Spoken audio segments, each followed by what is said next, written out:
What's up, Dub Nation? Back again. Finals start next Thursday, so we wanted to kind of get another live stream in here just to do it before that. And so here we are, Game 5. Don't know if this will be the last one in the Western Conference Finals or not. But we've got Caitlin Clark on Amazon Prime, by the way. I'm watching that over there. If you need me to do play-by-play, I'll do it. Looks like somebody wants me to do play-by-play. There's only one person on here, so 2 votes. Okay. Oh, 15 people. Oh, cool. All right, so what is this all about? Well, at Let's Go Warriors, we do these live streams as watch parties, and it's fun. It's basically a place where everybody knows your name. As I've been trying to tell people, it's just like Cheers bar. It's just like here. Cheers. Where's the nice group picture that they have? There's like 11 of them. Well, anyways, the old sitcom where everybody knows your name. It's comfort. And what we do here is we do not throw people under the bus. Take my experience as a credentialed media member. I take my experience running basketball leagues for eons, my experience playing amateur but serious men's rec league for eons. Took teams to traveling tournaments and whatnot, and all of that, put it all together, give you a way to watch the NBA and now the WNBA in a safe environment where it's not like Twitter where you have to be outraged every minute and all of that. We have gratitude for the game. We appreciate the game. That's why we're here. And game of basketball should always be that way. We got Daniel Barry is rooting for the Wolves. I have selfish reasons. I'm tired. You know, I've got this other NBA channel now up. It's starting from scratch. Okay, NBA Up Close. So here's the reminder. Please sub. HTTPS. I'm gonna type this in. NBA Up Close. Let's get to 100. We've got like 95 or something. Home? Let's check home. Yeah, 95 right there. Go back. And I just put up the Mavs-Wolves shoot around. Those 2 views might even be me accidentally clicking on it or something like that. There's no revenue in all of this because we only have 96 subscribers. So literally starting from scratch. Caitlin Clark's game is that commercial right now, and you can see where did I put the WNBA one. Let's put Cheers over here. Oh, there's WNBA. Let's move this over. Let's check tonight's refs, which actually I saw it on Twitter already.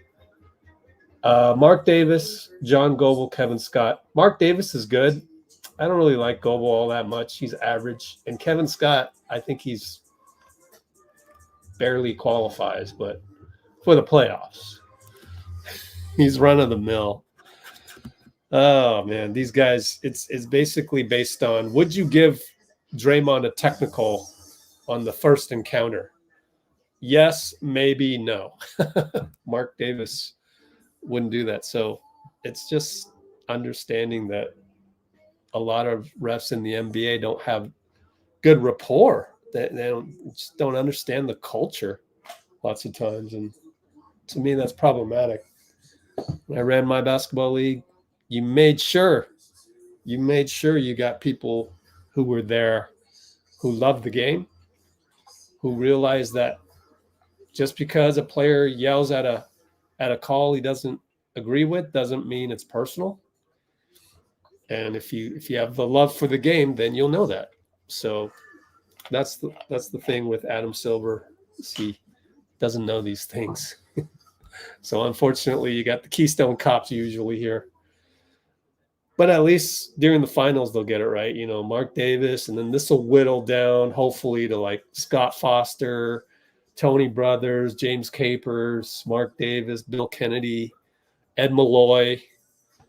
There's your. I would just have those 6 guys alternate. You probably just need like 10 guys to be realistic. All right, so what's the score over here? Are they within single digits, please? No, they're down by 13. Oh, good Lord. One of the worst teams in the league, unfortunately, but it is what it is. Q3 with about 7:28 to go. Play-by-play, 57% yes. Okay, I'll do play-by-play of Caitlin. Well, Seattle's going to score and one underneath. Aaliyah Boston fouled. Number 3. I don't know a lot of these players, so starts with a B. No, that must be the sponsor name.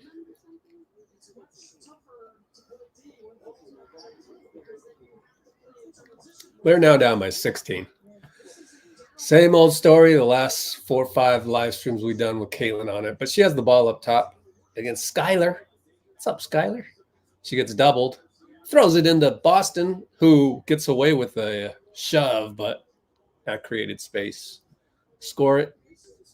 Down 14. On my other screen, I have True TV, a.k.a. TNT. Just keep an eye on that. Barkley already made a prediction, and it's like, bro, why do you always have to make a prediction that's just based on nothing? It's literally based on nothing. It's a total guess. Why make a prediction? Just enjoy the game. Well, when you make the prediction, you ruin it. Like, you ruin your own experience, because then you're watching the game to satisfy your prediction. That's lame. That's like betting. If you're going to predict, you might as well bet. Make some money. But predicting for the sake of predicting, that's not fun at all. How would you like it if you were a player? And that's what we do at Let's Go Warriors. We try to give you the 19th man on the bench, which is 15 NBA salaries and 3 two-way contracts. That's 18 people. So we're the 19th man on the bench. We look at the state of basketball as, how would it feel to be the 19th man to root for our team? It's Let's Go Warriors. It's not complain about Warriors. So every time we do a live stream, sure, Steph Curry will make a turnover, or Caitlin Clark, who just made a beautiful move but blew a layup, got her own rebound, luckily. So, we try and look at it as if you're a teammate and that you're rooting for the team. We're rooting for Caitlin. Some people will be rooting for the Wolves. Some people like me will be rooting for the Mavs because I want to rest. I'm so tired day after day. I put too much on my plate, but it's just part of the job if you want to do these behind-the-scenes videos, which I want to keep doing it because I love it. Watching all these behind-the-scenes things is like living the dream. You're like you get to be part of the Timberwolves when they're at shoot-around and Ant Edwards loses a game of pig to a Wolves staffer. Like, where else are you going to see this stuff? That's part of being on a team. That's really embracing the game. Not being in the peanut gallery and just tossing your peanuts every single time something goes wrong and you're complaining. Oh, man. No more of that, please. Clark. Missed a 3 on the catch from the side inbound. So they're still down by now 16 points.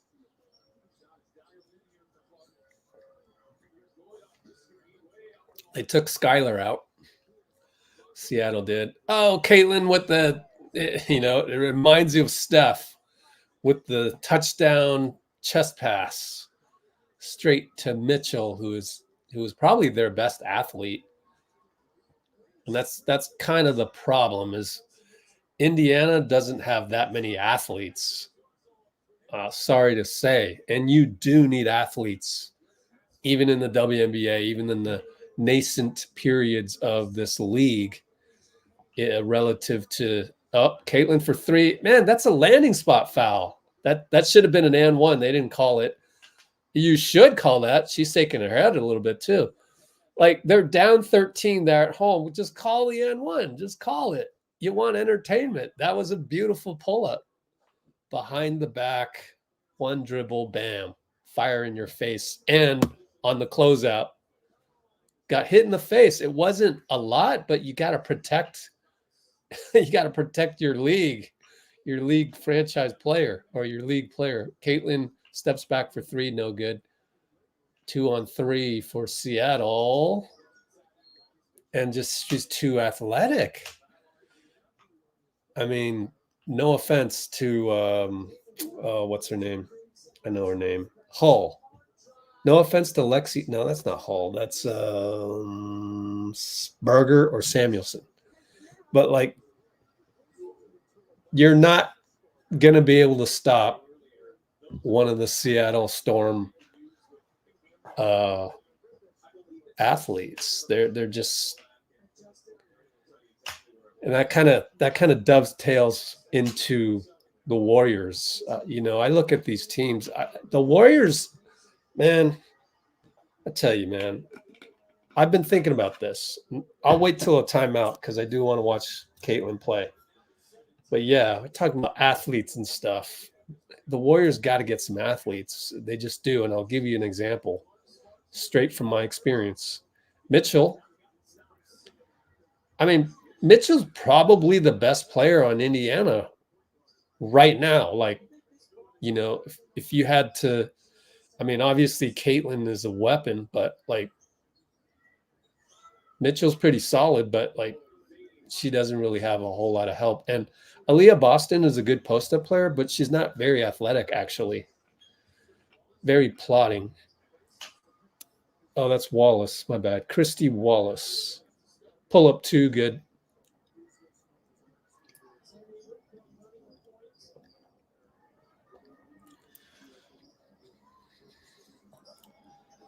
Like every team is like,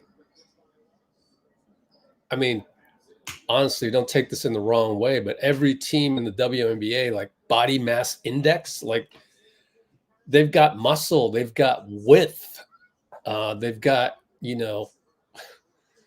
if there was a women's NFL, they would be linebackers. It's just they've got bigger players than Indiana, and that's the main problem.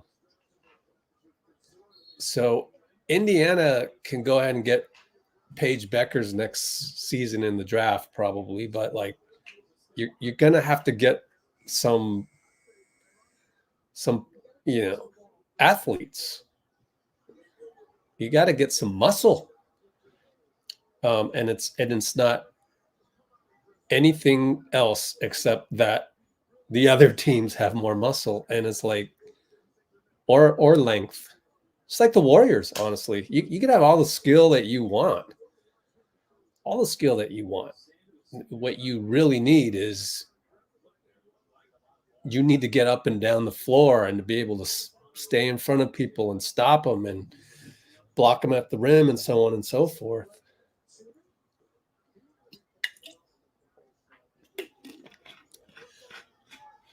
Oh. All right, they've got a review here in Indiana. Seattle at Indiana. Jump ball. Trying to figure it out. Looks like a jump ball by Samuelson, who, I mean, these ladies are pretty good players. Samuelson is not bad, but there are more athletic players on other teams that they're getting overwhelmed.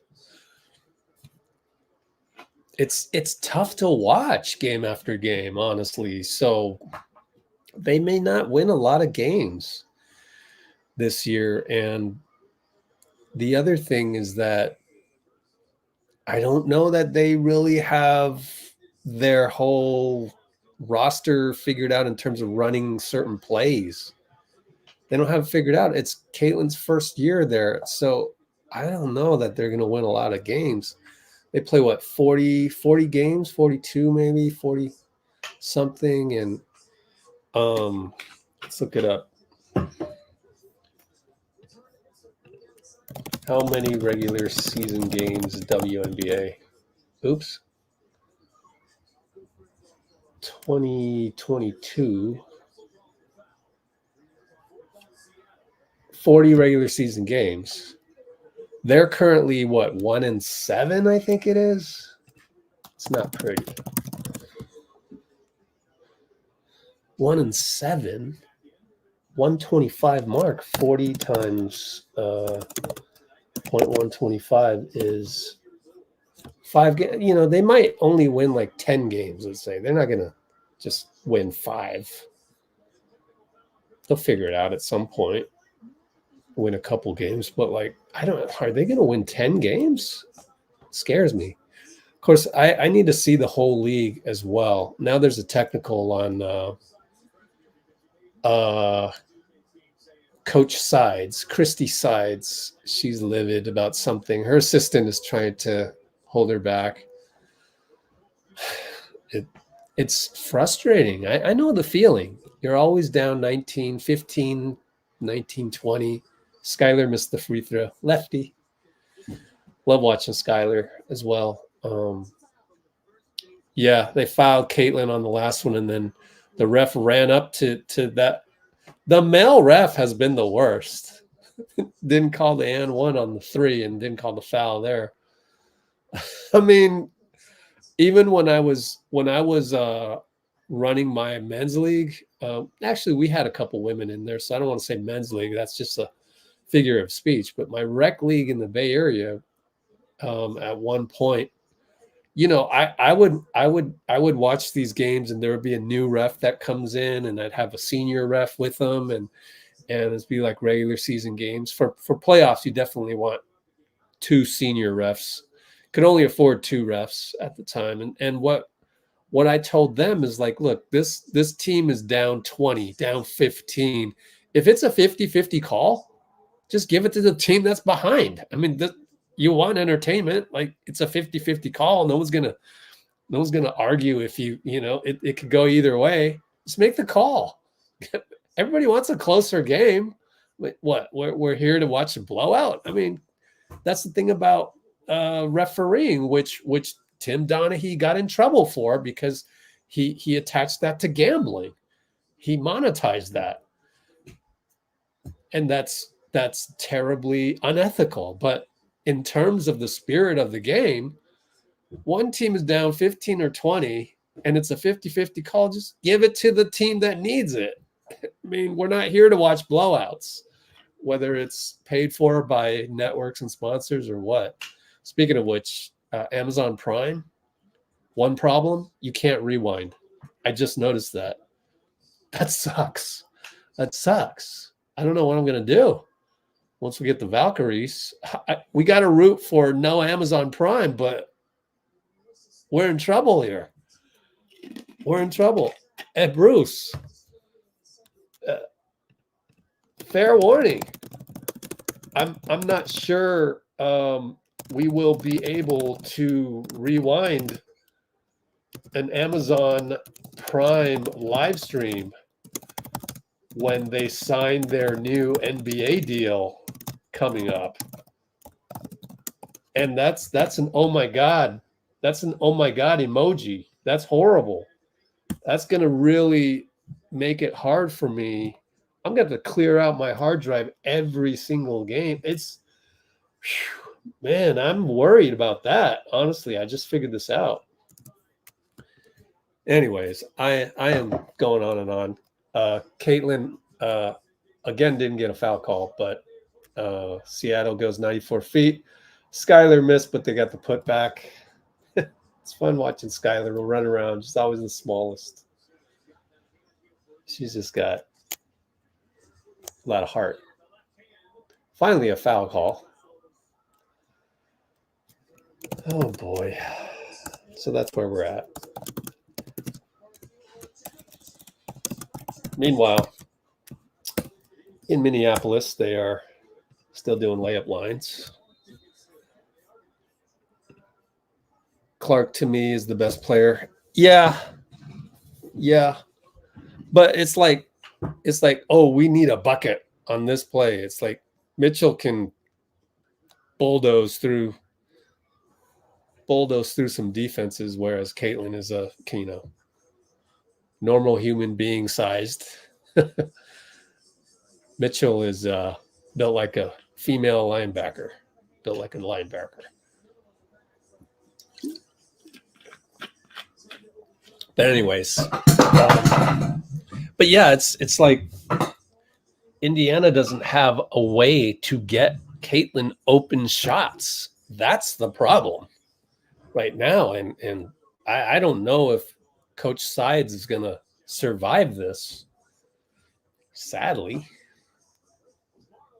Charles is a gambler.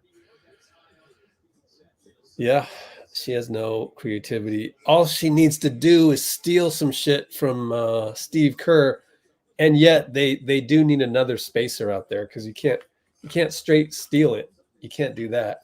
And also, it's tough to implement. This is a new team. You just got Caitlin. Trying to implement, you're trying to bridge the culture from before. Yeah, she's in a tough spot. But you got to try it.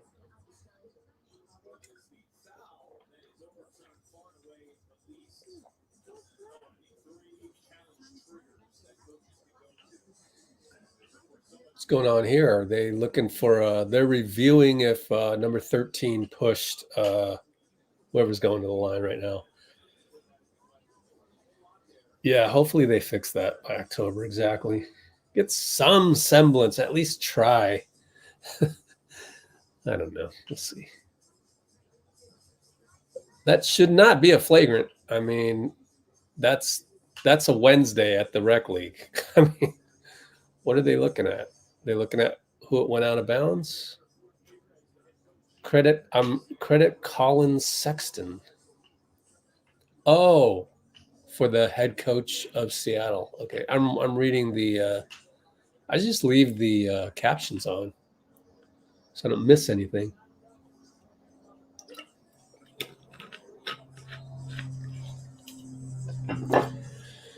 All right. Well, are we gonna get a timeout? Because I want to talk about the Warriors for a sec. They maintain their challenge. They maintain a 24 point. Wait a minute. Oh, so they challenged the foul. All right. Like I said, though, at 50-50, give it to the team that needs it. We're not here to watch this 24-point lead grow to 30. Oh, man. When are refs going to understand this? They're never going to understand this, are they? My rec league back in the day was more made for TV than any of this stuff, surprisingly. But anyways, Fever got a 3 out of it. Is that Samuelson? Let's Kalu. Trying to memorize these people. What number is she? 33? Yep. Samuelson. Went to UConn. 6'3". Inside. Oh, the slow step over, whatever you call that. I forget what you call that. Yeah. Beautiful move. That was Kyle Anderson slow-mo style. Caitlin's entry pass gets tipped away. I mean, that's the difference between WNBA and college, isn't it? Those entry passes get in there when you're playing for Iowa. Not in the WNBA. Those get knocked out. Those get deflected. Samuelson on fire. Catch and shoot. Does Caitlin get a assist out of that? Yep. 7 assists. 4 turnovers there. Pretty much par for the course with players like Caitlin and Steph. Oh, Skylar just took Caitlin. Wow, what a move. Lefty, too. You got to know she's going left.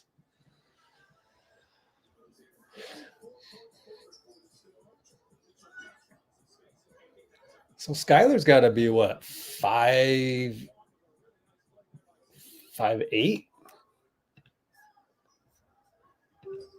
Skylar Diggins height. 5'9", right? Oh, okay. 22-point lead. I love Seattle Storm's logo, though.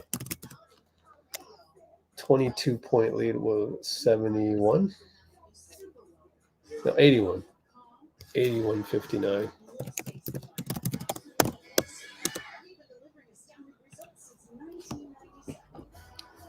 So now that we've got timeout everywhere, commercials everywhere, let me talk about the Warriors and the need for athleticism. I started thinking back when even playing pickup, let alone in my league, like even I had my own team, I would even play in my own league, and it's like I would have like a more veteran team that's not as athletic. Every now and then you bump into that one team, that surprise team that has all these athletes. And honestly, they don't really play all that great. It's just that they fly around. And so if you don't have enough athleticism to keep up with that, you might be in trouble. And that's where like the length comes in for the Warriors. We automatically have a lack of athleticism with our GOAT in terms of Steph isn't going to get,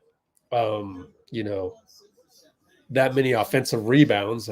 He will get defensive rebounds, just getting in the right place positionally and running the break and everything. But like, he's usually outside getting the reloads. And so the other four guys, at least when you're on offense and you're offensive rebounding, because what we're finding out with these playoffs is the best 3-point shot is the one that is off of the offensive rebound.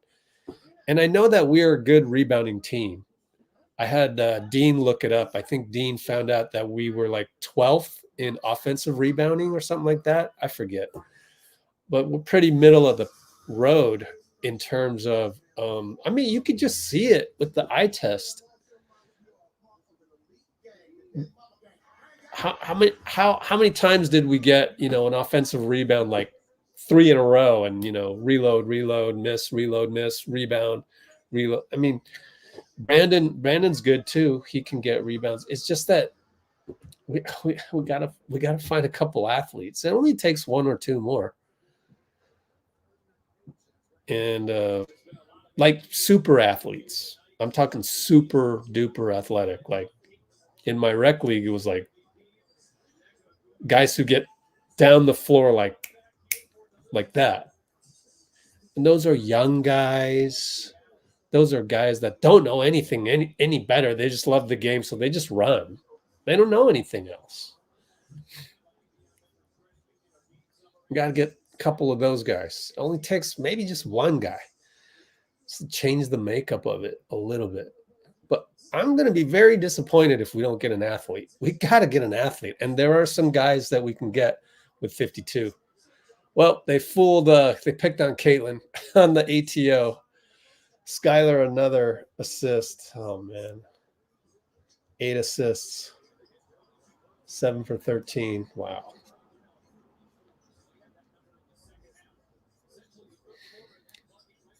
Here goes Mitchell one-on-one. Draws a foul.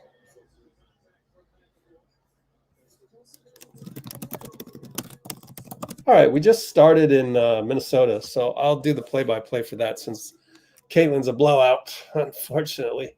I'll do the play-by-play. We're at the 29 mark. Jumper by Conley, no good. Nope, Cat got a freebie underneath the rim. Scored it.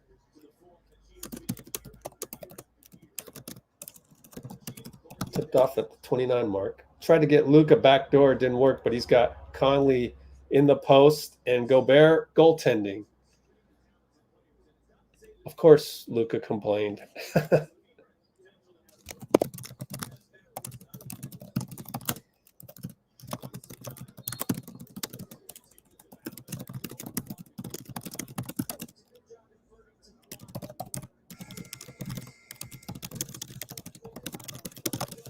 All right, Gobert does a Euro on Gafford. Gafford didn't want to foul. So he kind of went like this. And Gobert easily scored. Luka with the 3 on the catch. They're up by 1. Conley brings it up. Let me turn down the Amazon Prime game here. Switch it over when I get a chance. Jaden bricks a 2-ball.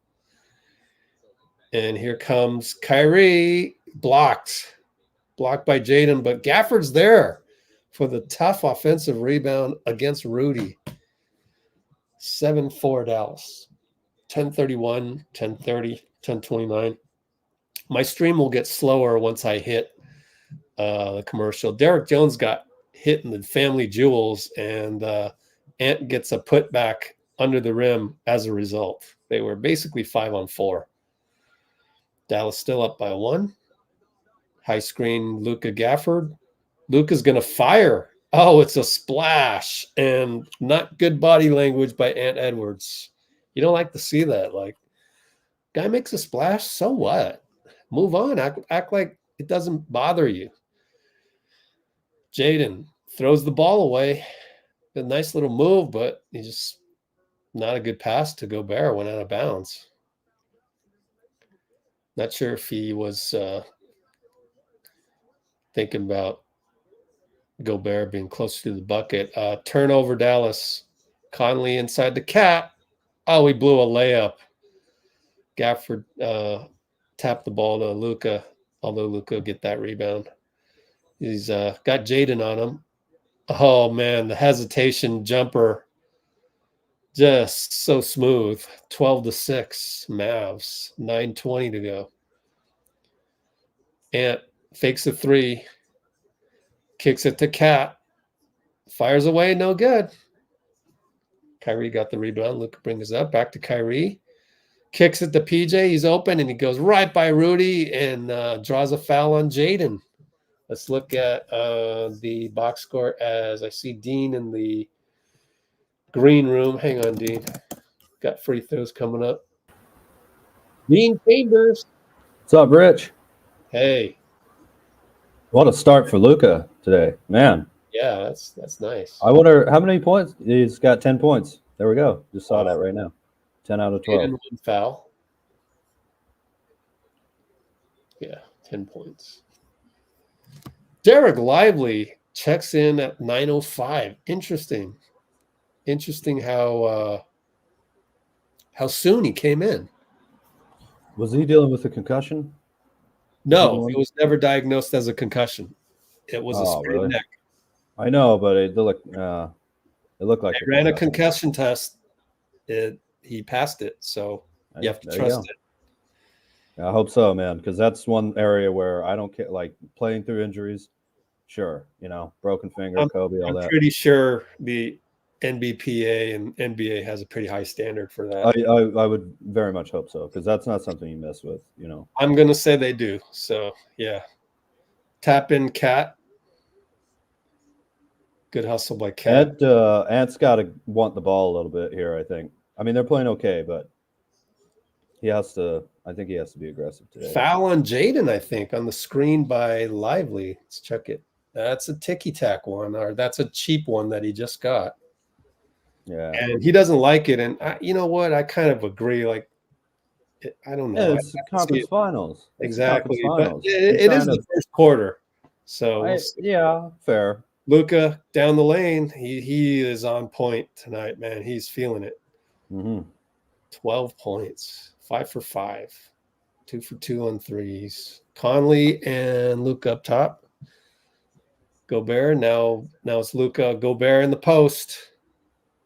Lively shows, then goes away, and then now it's just one-on-one Rudy. Luka fouls him, and 1. Good. Wow. Rudy. There you go. Okay, Rudy. Again, though, Anthony Edwards is just standing around. Yeah, well, it's early. Yeah, I know. That's true. But I don't think that can continue for the rest of the game, is what I mean. Oh, for sure. I mean, that's why you and I just don't prefer to watch Minnesota on any given regular season night. It's kind of boring. We're watching guys standing around. I get it. It's old school, but and your personnel dictates that. Yeah. Wow, Gobert missed that one by a mile. Just a little bit outside. That went near. Well, that's not his skill set. Pull up from the logo. It's short. Online, but short. Ant brings it up. But the level of confidence there, to take that. Pick by Rudy. That's not the same pick either, but I guess we're letting it go now. Slow-mo's in the game, gets the ball. Free throw line. Download Rudy. Slow-mo steps back slowly, and he takes lively, misses the layup. Oh, he had it. He Paul Pierced him, man. And it's an alley-oop. So slowly, but can't convert the dunk in and out. Reload for Kyrie missed. Derek missed a putback, so they missed a point blank, an open three, and a point blank. Well, they're not hitting bodies. They're not boxing out hard, and they're at home, man, and they're facing elimination. So Rudy down low, swatted by Derek, and there's an altercation. Derek and Rudy. I wonder what happened. I'd need to see the slow motion, but I wouldn't be surprised if Rudy did some shady stuff. That's what he does. Slapped him in the face as he was walking away. And that's, I think, why guys don't like Rudy. Exactly. Cheap shots. I think all the French. That should be a flagrant. You can't grab a guy on the neck. You can't do that. All right, so we gonna review this or no? If he cut that out of his game, I think people would like him a lot more. Mark Davis is yelling at him. Who cares if you're yelling at him? Are you going to review this or no? I guess not. Okay, so we suddenly decided not to review this. Strange to me. Even though, throughout 95 games, we've been reviewing this. There's a lot of shoving and incredible. Yeah. I mean, are we turning over a new leaf? Okay, they are reviewing it, and Jason Kidd is pissed. Well, of course. 703, 1610. All right, let's look for a good comment. What's up, Dean? Oh, there we go. Oh, there we go. Amy, always coming through with the comment of the day. Of course, always. What's going on with you? Dearly Batman. I'll take it. I like it. Not much. But I like Batman. Batman's always been my favorite. Yeah. I'm kidding. I like Batman too. Yeah. Oh, really? More than Superman? Well, the problem with Superman is he's kind of too perfect. Exactly. I mean, undefeatable, laser eyes, and all you have to do is keep some rocks away from him, and there's nothing you can do to him. Then again, he was invented in like the 1930s or earlier than that. Yeah, that's true. No, I think it was right before the Second World War time that Superman came out, but I don't know for sure. But either way, thank you, Amy. You can be Batman if you want, Rich. I'll be all right, cool. Spider-Man. I'll be Spider-Man. Ooh, there you go. Yeah. I like being a billionaire. Why not? Well, he's but he does have doing public service. He is psycho. Yeah. He's but not evil. Psycho. Not evil. So. Yeah. Oh, Bruce Wayne. Why is Towns at the 3-point line all the time? Because. Well, I mean, you do want to stretch four out there when Rudy's playing. Yeah. I think if you want. Yeah, it is really Rudy. Yeah. I think if you want Towns in the post more, that's more of a Nas Reed lineup that you would go with. Personally. Yeah. All right, so we're waiting around. Let's take a peek at the spoiler here. Was a double tech. Minnesota timeout. Oh, I thought Jason called it. I guess he's just complaining that there was no review. Yep, I'd be mad about that too. Oh, they're not reviewing this? Crazy. I don't know. It's Minnesota timeout, so maybe they charge it to Minnesota just because they had to. Right. Oh yeah. Oh, Bruce is handsome. Yeah, there you go. Bruce Wayne. Talking about Batman. All right. So what did you think about me saying that we need to get an athlete on the squad and one more guy that can just run around, long, 7-foot wingspan, get some rebounds, offensive. Yeah, I mean, I agree, especially if they can shoot and they're a perimeter player. The only thing is like Poor how- Finchie walking around. Yeah. Oh, I just mean 52nd pick, I think is what I mean. Oh, okay. Yeah, just another maybe. I mean, it could just be a dude in, practice in a few spot minutes. There. Oh, good job by Dallas to defend the baseline inbounds. They got it to Cat, but it was risky. Now Conley, 8 on the shot clock. Cat on the 3-point post against Derek Jones. Good defense. Derek did what he could, and Cat missed the runner. Luka brings it up on slow-mo. Crosses half court at the 16-second mark. Kyrie, that's their style too. Let's walk it up and deliberate. Knocked away by slow-mo. What defense. And Ant's going to score an and one. Not a good foul by Kyrie. Kyrie's complaining that it should have been, it was clean, but I don't know. So Luka got bamboozled. Is that Ant's first points? Oh, yeah, probably his first shot. Yeah, That's Kyrie's crazy because that's not, they haven't run any plays in. Exactly. I'm just telling you, you got to run plays for Ant if you want to win. What plays? Actually, he's 2 for 3. Oh, he's 2 for 3. Okay. No, they run plays. It's just not the plays that we're used to that we're actually spoiled with. I mean, it's at their best, Warriors, Nuggets, and maybe a few other teams. Exactly. Luka, Rudy played him for the pass, and it was a good gamble because Luka missed the layup. He wanted to pass at the last second, couldn't do it. And he had to adjust his shot and because of Gobert. Ended up they guarded 2 guys on Cat, left Conley open in the corner for 3. Whoops.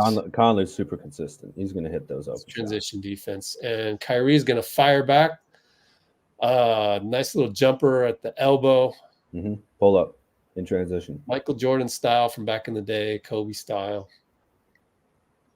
Slow-mo.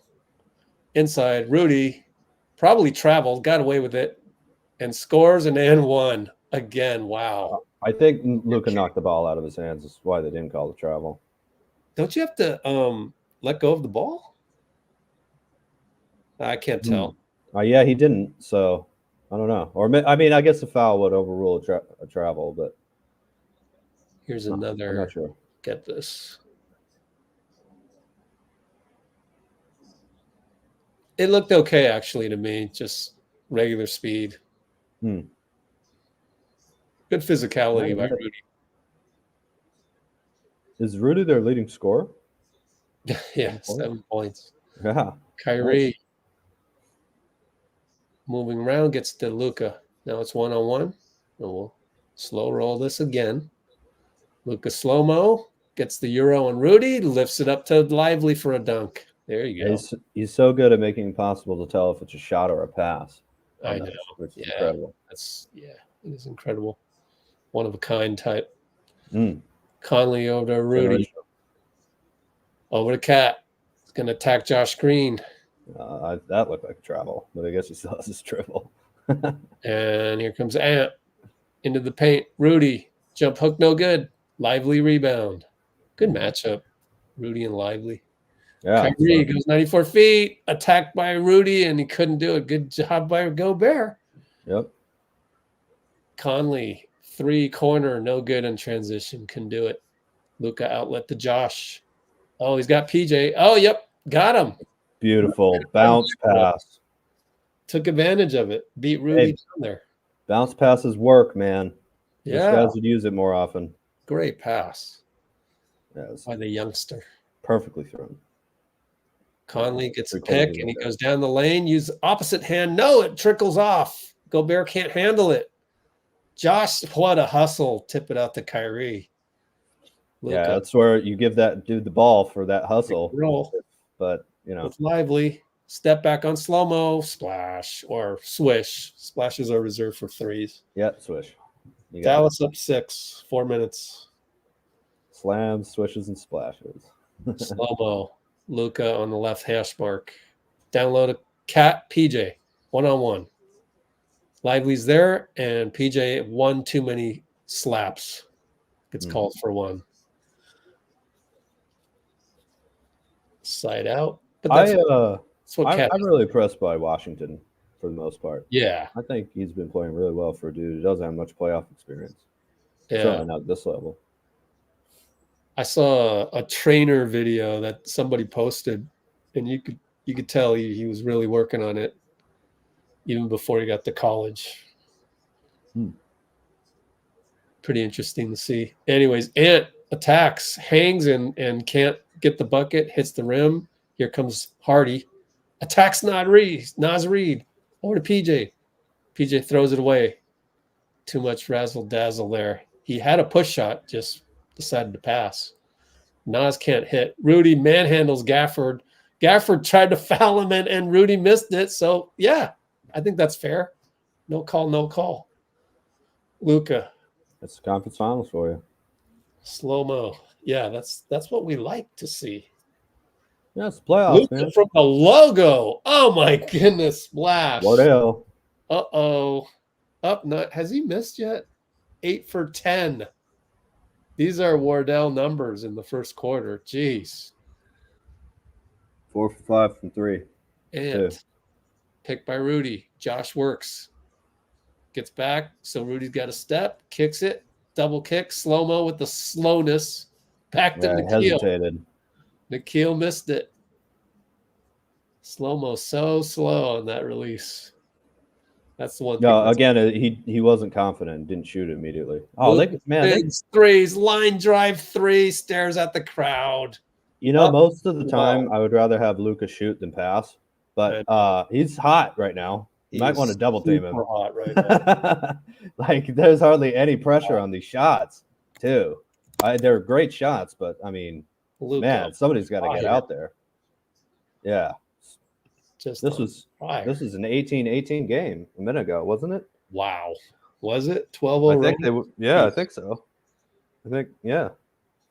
Maybe 10-0. Something. It was closer than 30-18.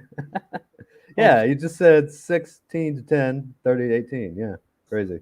They've got Trey Murphy in the studio on the Altcast with Chris Haynes, so should have been paying attention to that. I like Trey Murphy. I always liked him. I literally Pelicans. Yeah, I wanted to pick him at 14 back in the day. It's on the website actually. If you go search for Trey Murphy, that's my pick. Didn't happen though. But the reason that Eric G of NBA Draft, he was like, yeah, they were probably more looking at upside because at the time Trey Murphy was, had been in college for, more than a couple years. So he was more of the seasoned vet. Moody, obviously, the one and done type. Played on the best high school team ever type thing. So probably had a higher ceiling at the time. Instead of who? Trey Murphy. No, yeah. Who was the one and done type, though? Moody. Oh, Moody. Yeah, right. So, yeah, they picked Moody at 14. I think Murphy went at 16, 17, something like that.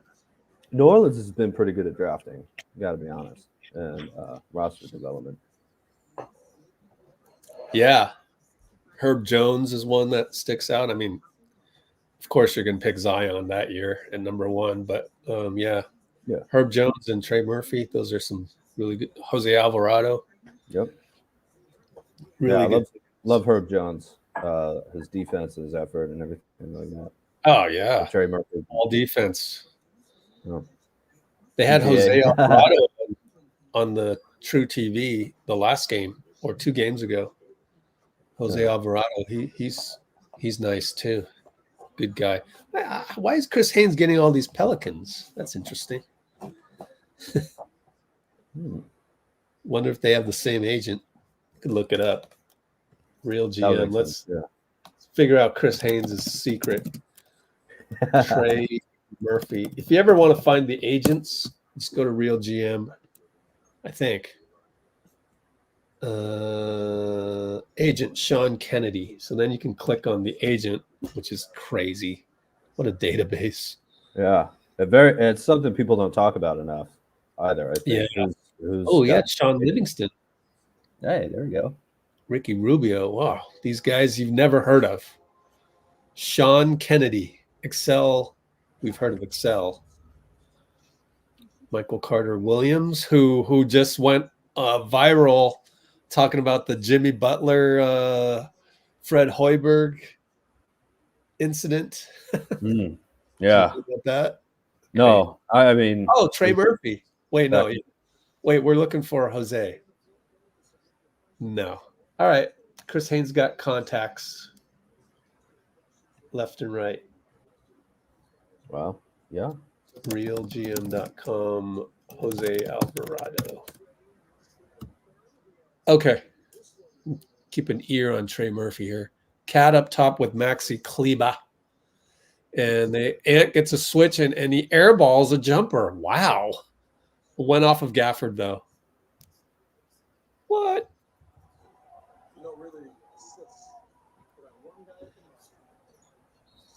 No, that's just a little earplug and put.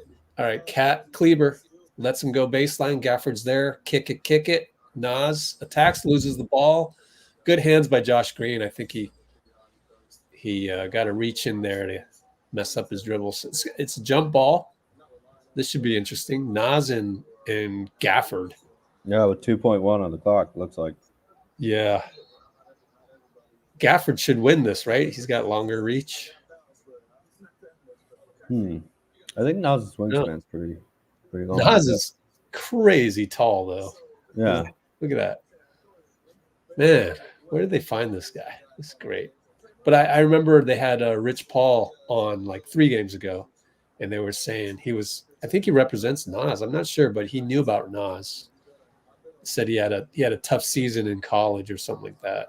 Kind of set him back a little bit. Yeah. They're going to say out of bounds on Nas. Slow-mo is claiming that it's off of Dallas. John Goebel comes over, changes the call. Tells what was that? Ben Taylor? Kevin Scott. I told you Kevin Scott is.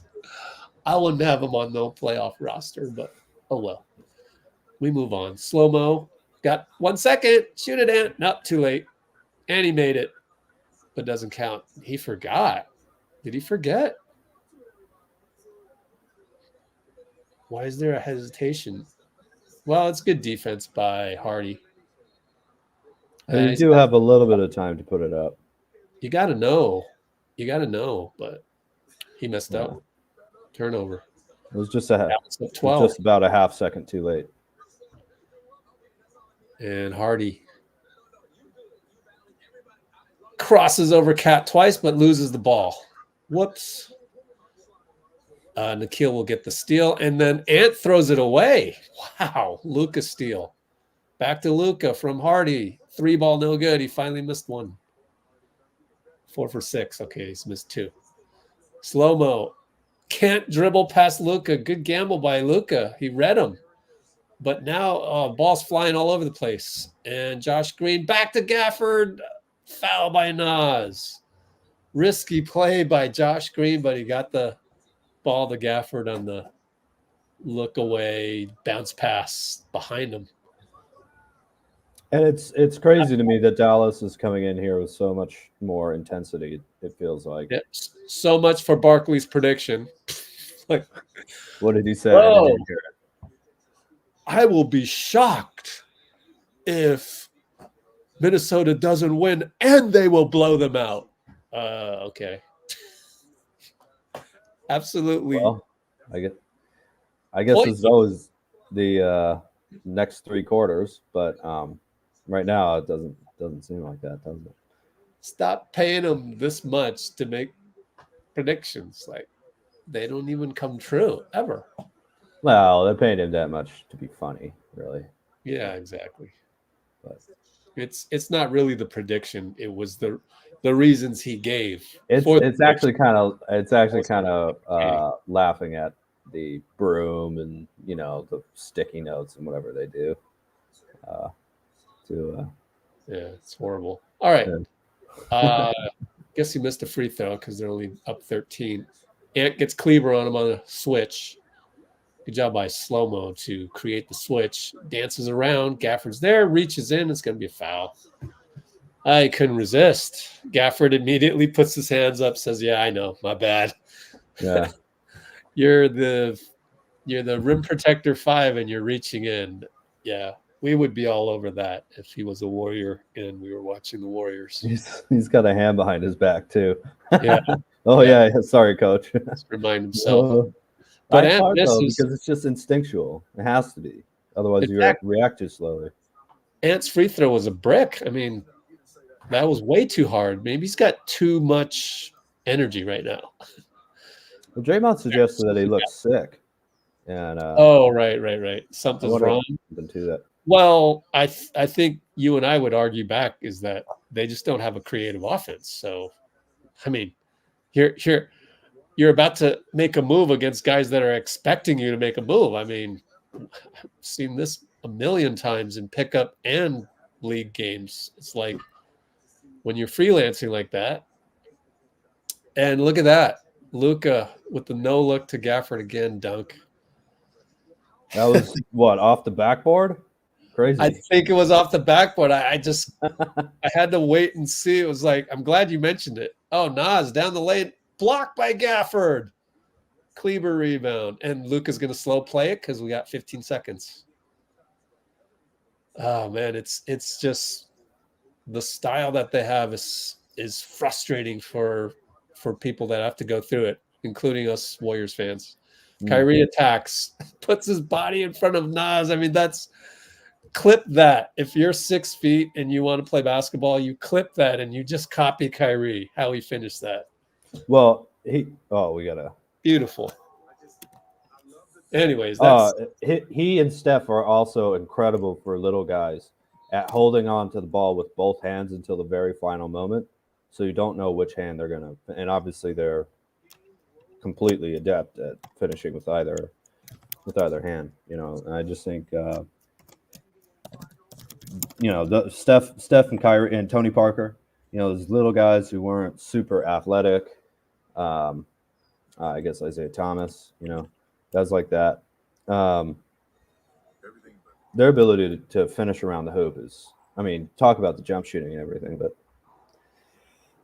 you think that would be difficult, and they just make it look easy going through giants, man. These guys are giants, Can't like IQ classes. I don't know what IQ classes are, though. It's funny. What if they had those? Yeah. You must attend an IQ class. Oh, they could never call it that, though. You missed 4. Because if you got sent there, people would, Oh yeah, they would ripping you and everything. But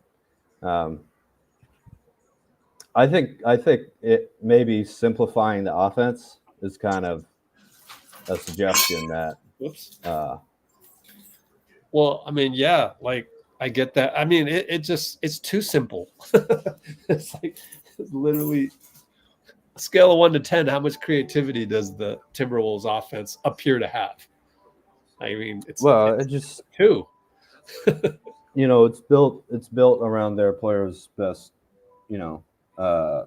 traits, but it's also, as you're saying, it's not very creative or fluid. It seems like. Yeah, they can definitely come up with better stuff that's centered around Ant. If not, at least go hire, one of the Warriors' assistants. Why not? Just come up with something. And it's just that there's a cost to becoming the number 1 defense in the NBA. That doesn't just happen overnight. You go through 82 games, you have a concept, and basically Connolly built the team to beat Jokic, which they did. So credit that. But now matchup problem. Now you got to be flexible enough, versatile enough because not every team's going to be the Nuggets. So you got to be versatile enough to And so it's like now your offense is being exposed. Although Luka going 8 for 11 in the first quarter certainly makes their defense look bad, but like I think most of us on here would agree that 19 points by a squad that has Anthony Edwards on it, like, come on, you can do better than that. And Well, they just haven't focused on offense. I think, and Draymond did mention their size too, which I listened to. It's a very good podcast. But I think that it would help them if they chose either to just go small, like Conley, Edwards, McDaniels, Anderson, Slomo, and Cat maybe, or Reed, or go big but take advantage of that size. And they're not really doing either. And to be fair, having Finch not be in his normal coaching position that he was at all year does probably, it's not an excuse. It's not a player injury. He's still there, but I think that might affect it a little bit. Yeah, well, Kyrie just took Nikhil baseline jumper. And it's, to me, it's just that they haven't focused offense. Offense hasn't really been a problem the whole year. They were the number 1, 2, or 3 team in the West the whole year. Nobody made them pay for they could get away with it, but it's really just year 1 or 1.5 in terms of this squad showing what they can do. I would say year 2. I think they had a little bit of this. Oh my goodness! Last year, what a pass, Nuggets. Kyrie. He turned a regular jump into extra hang time. Like he just manufactured hang time. It was like a video game, That's incredible, Kyrie. Yeah.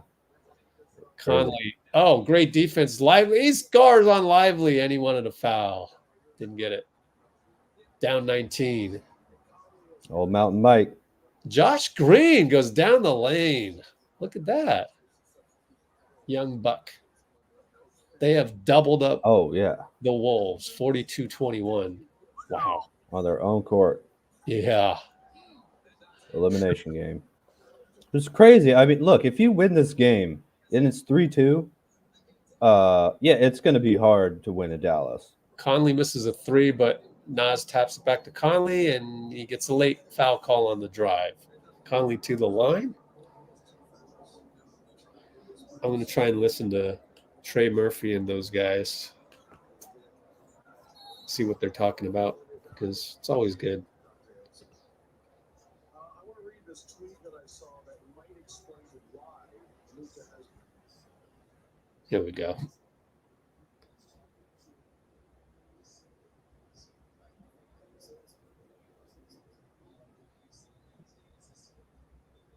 Oh, yeah. Thank you, Robbie. Please splash the light.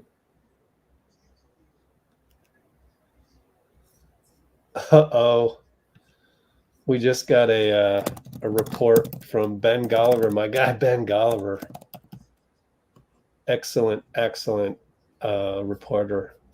And there's been a handkerchief waving at Luka here. So check that out.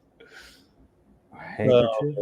Yeah, someone in the stands is waving a handkerchief at Luka because he cries a lot about fouls.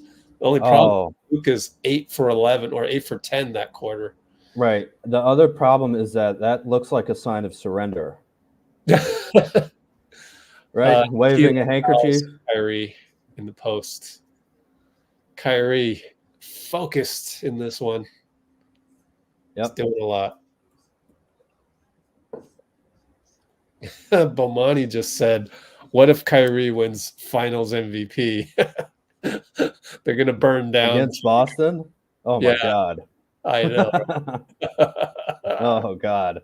Yeah, I hope that's in Dallas if that happens. I mean, he's not going to. It's going to go to Luka. There's no way. But there's literally no way. I could see Jaylen Brown maybe winning it or Tatum maybe winning it. Yeah. Between the two, but they're not going to give it to Kyrie over Luka. I thought it was a little too close in that Jaylen got 5 votes for Eastern Conference MVP, even Eastern Conference Finals MVP, and Tatum got 4. Jason Tatum has to not be so like every open is like every little inch of being open at the three, he'll just shoot it. It's just like, oh my God, I just need to make better choices. And I think he should have more of an inside-out game. Like, well, it's one drive. thing that makes me really happy about Kuminga. You know, just he already has that level of aggressiveness most of the time. Yeah. Just go to the hoop, physicality, contact. Nas bricks the three. Nope. And look at Kyrie, the angle of his cut on the transition. So smart, got fouled. I almost tapped it in. How are you going to guard this? This is a beautiful cut against Jaden, one of the best defenders in the league. And I think that's Jaden's third foul. Wow, nothing going right. Nope, 9:35 to go, and their best defender is halfway out of the game. Incredible. The best perimeter defender, I mean. And Luka is not even in the game right now. He's getting his rest. Jaden has to come out with the 3 foul. It's no, it's side out. Yeah. It was because Kyrie cut and he checked him. Anyways, they got a steal or a turnover by Mavs. Slow-mo on Kleber, back rim. Look at the jump by Exum. Exum and Josh Green came to play. Good for them. Exum now on Nas Reed. Yeah, absolutely. Lively up top on Gobert. Handoff. Nope. Kyrie comes around on the split. Cut and gets the ball eventually. Now pick and roll. 3 on the shot clock. High off the backboard. Him, Steph. Name all the guys that can do that. High off the backboard. Beautiful.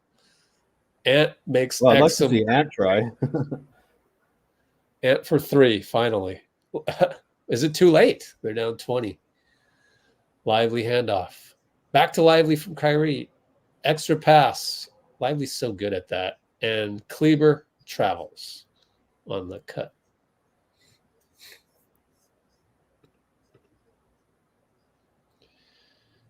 I got to ask, too, do you know anywhere where you can find Finals MVP voting records? No idea. Because that seems like an obvious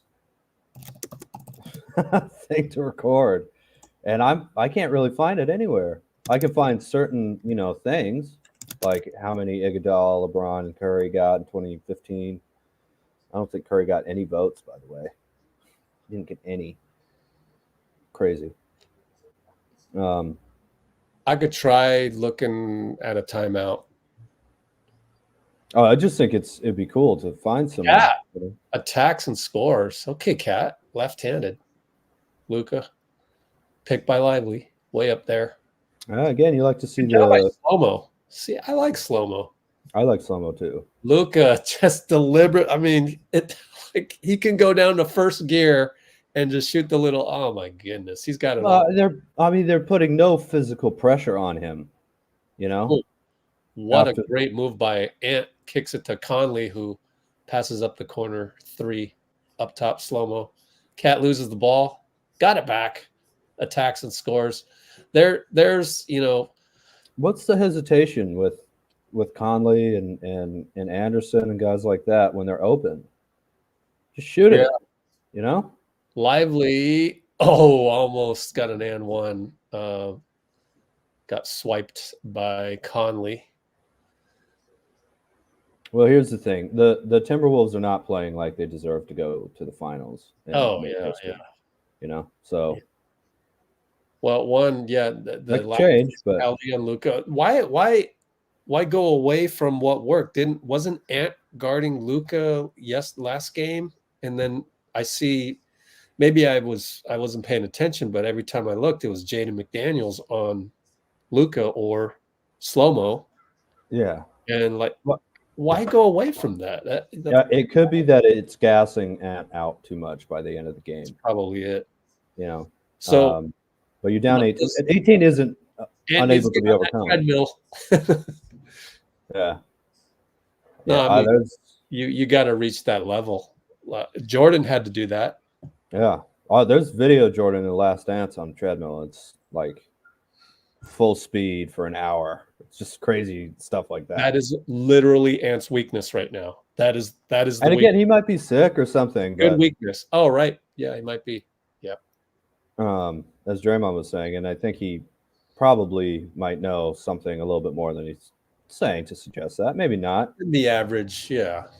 but Him No, speculating that seems more plausible than anybody else speculating that. I mean, well, Kobe it's said after those 4 air balls, like I just have to get in the gym because I didn't have my legs, Mm. and Ants, this is his first long playoff run. Wow, It's yeah, not like he even made the NC. There wasn't an NCAA tournament when he was in college to play in because of COVID. But it could just be that he's hitting a wall.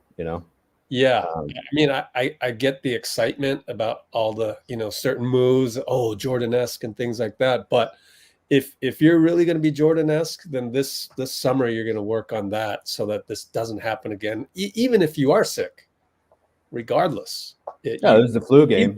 Jordan was able to play that entire game. Now he was barely able to walk afterwards, but Kobe would do the same.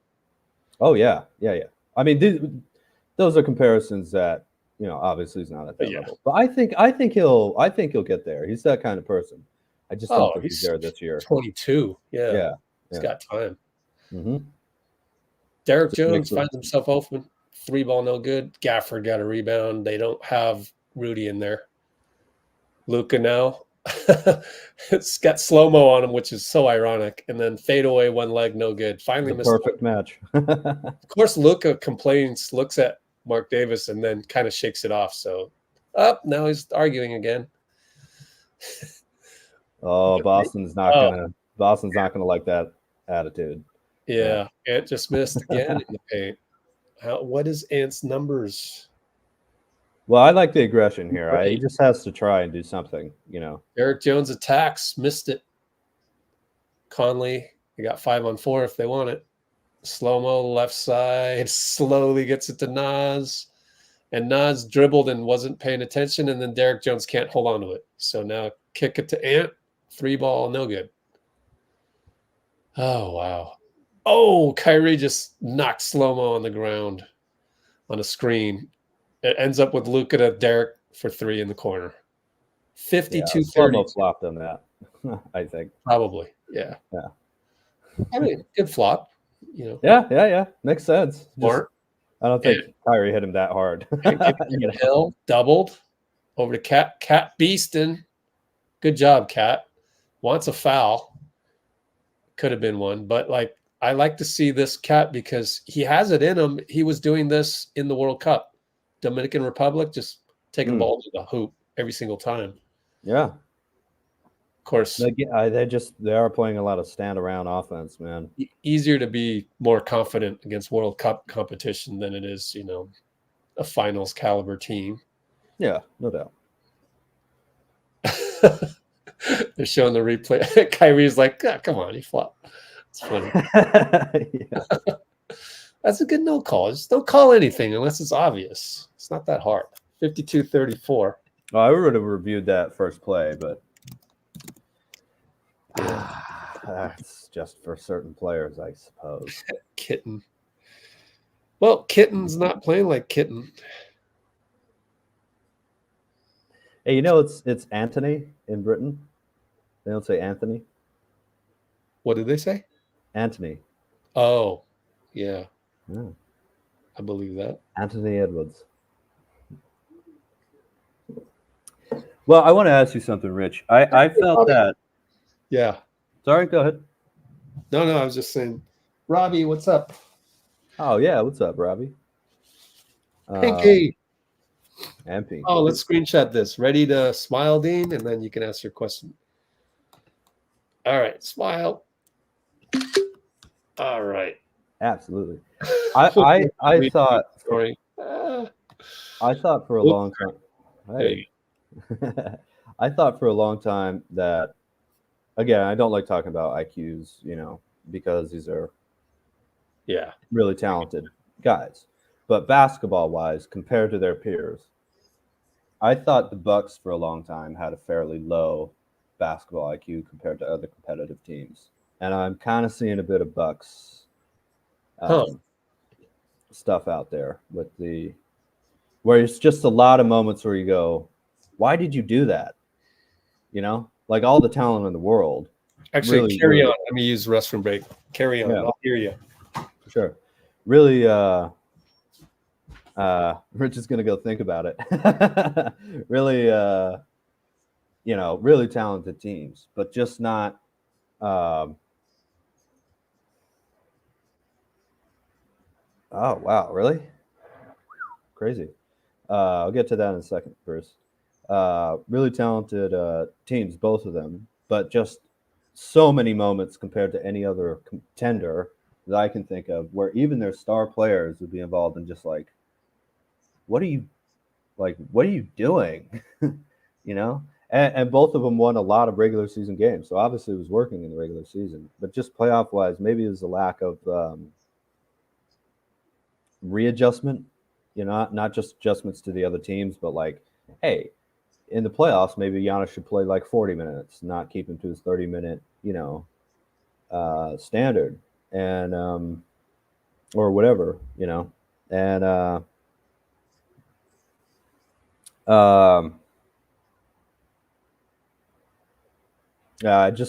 don't think Minnesota's showing me much of no. I mean, they could win the game.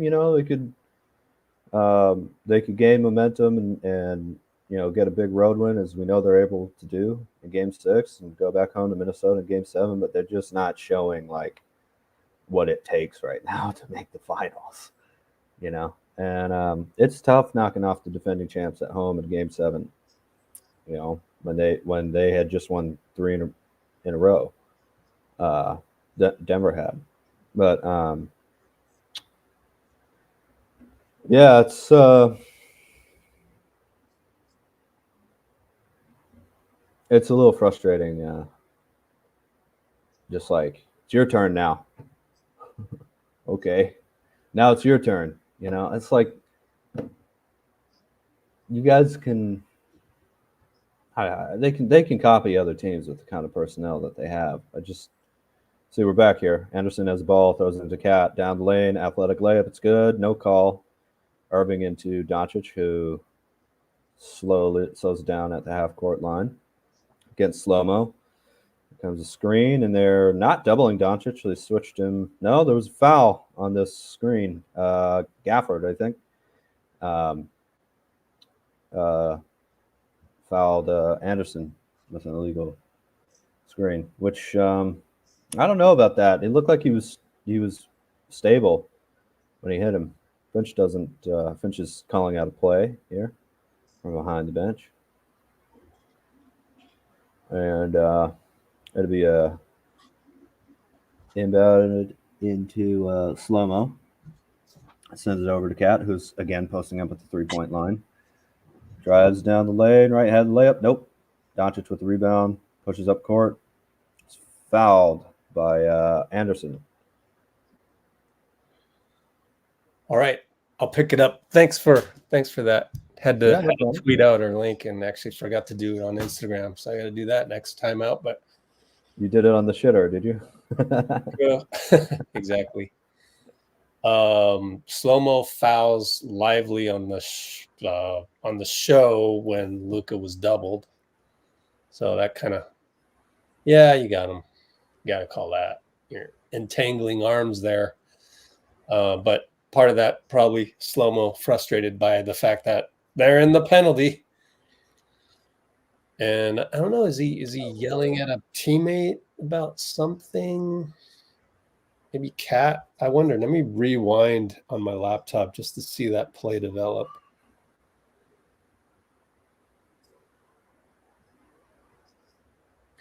On your Apple TV, can you record shows?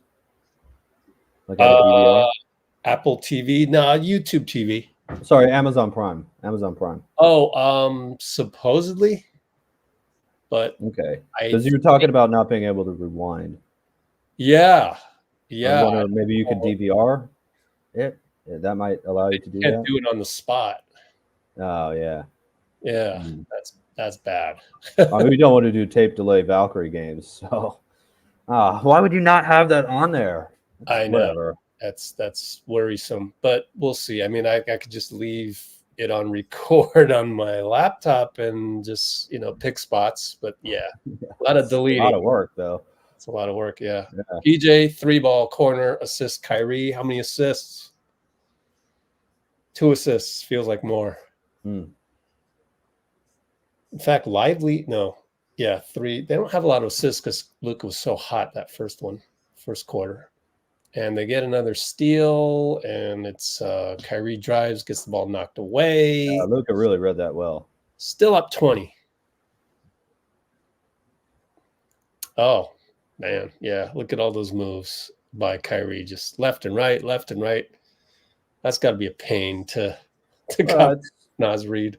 It's kind of frustrating, really, because it's so obvious that one way to get to that is just dribble lower. Oh, a lot of guys don't do it.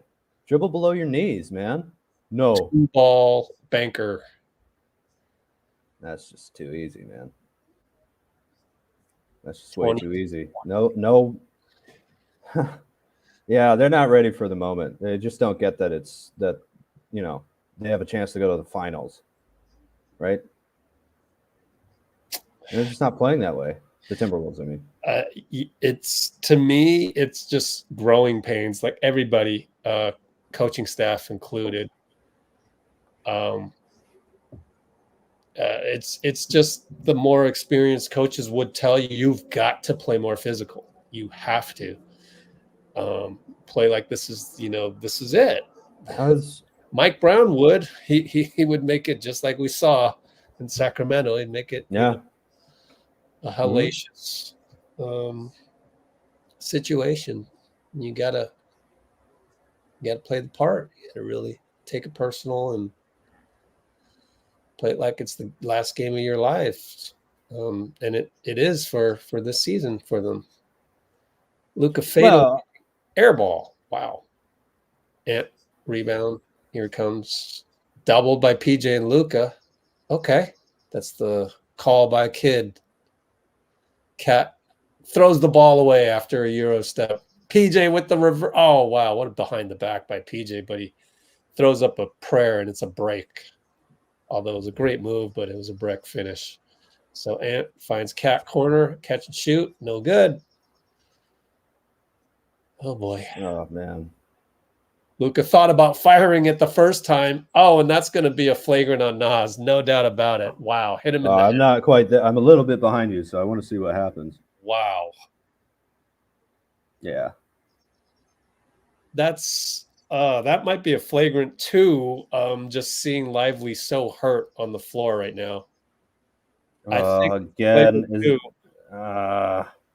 because it was the elbow. It's like, okay, you got the flagrant, but you whether it was intentional or not, your elbow hit his head. And yeah, I think if he didn't, if that wasn't the elbow to the head to a guy who already had something wrong with his head and neck. I don't think he meant to do that, but but you missed, and it's the elbow part. Yep. I mean, it's the most dangerous part of your upper body, I think. I mean, maybe other than your skull itself to hit someone with, right? I mean, it's more dangerous than your fists. It's a sharp. I mean, just he gets hit in the head twice in a span of sorry, just 4 or 5 days. That sucks. If you want to know why I'm worried, Mo Stokes. That's all I'm going to say. Just who? Stokes. Yeah. Your Wi-Fi froze. Yeah. Say that one more time. One part of the. Look up Mo Stokes. He was going to be one of the best players in the league.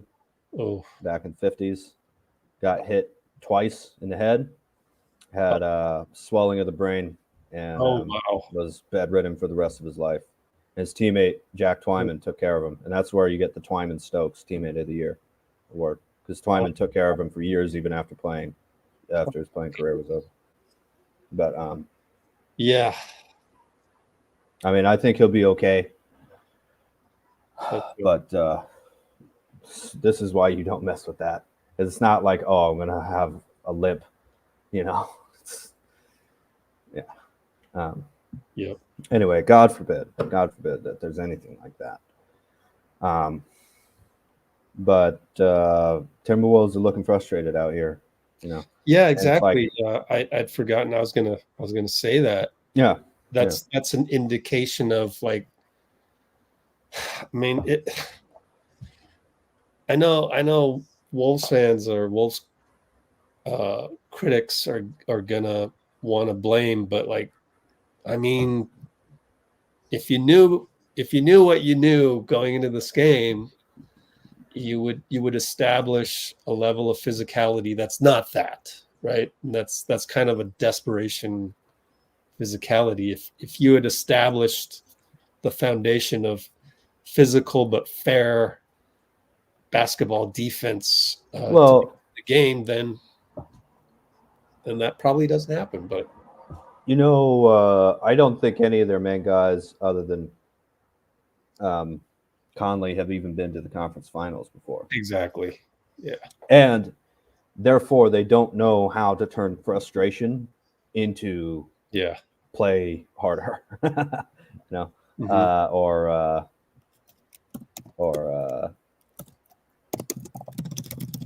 How to channel that frustration into the game and not into frustration fouls and things like that. What was the name of the teammate of Mo Stokes? Jack Twyman, Twyman.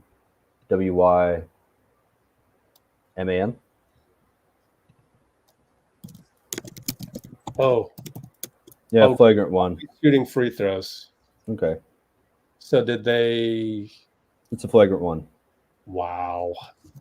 If it was Draymond, he'd be gone. Ah, well. It won't be anymore. Yeah.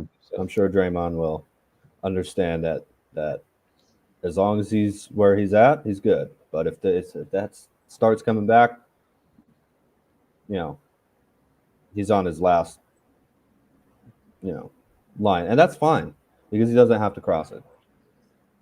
But I'm sure Draymond can keep his word when he said he can play without the, what was it? Antics. Yeah. Bomani Jones is railing the NBA for being inconsistent on these, which I'm going to have to agree. 23-point lead. He says it's a bad look, and it is. To be fair, though, Nasrid is not normally that kind of guy. As far as Exactly. I never hear his name in any of that type of stuff. So yeah, I do think it's okay to keep good reputation into account. All right, because that's what you're supposed to do. Wolves miss a corner three, and ball finds Luka for three. Assist Derek. There's no one touched him. 26-point lead. This is no one touched him that entire play, except for the contact when he threw the pass. Yeah, they didn't touch him. Wow. What? Finch has resorted to playing Jordan McLaughlin. Oh, God. Runner no good. It's 1:31 to go in the half, but Luka over to Kyrie. Here's Luka up top half court with Jordan McLaughlin, who taps the ball away. Good defense, good energy.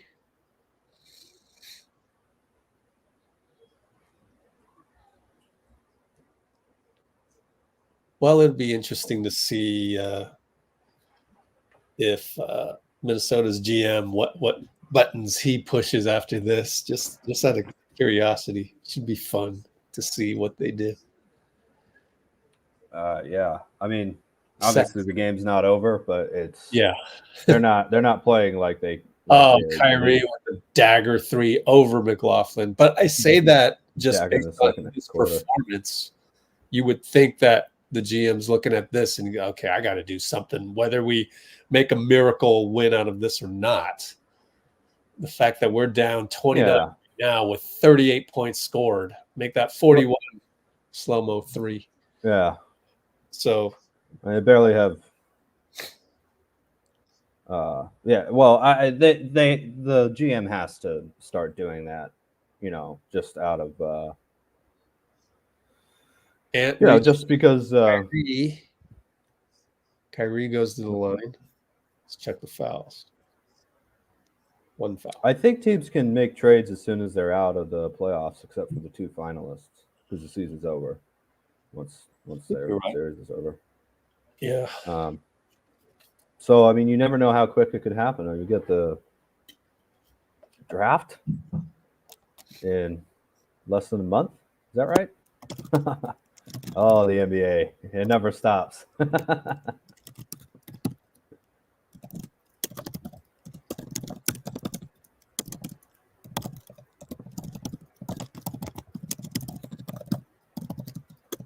Warriors interviewing Darvin Ham. I gotta check this. Like oh yeah. It was by Slater. He wrote an article for The Athletic as to the update on Warriors. I don't recall the word interview, but I could be wrong. I think I would have remembered that had that been written. They're interested. Is his hot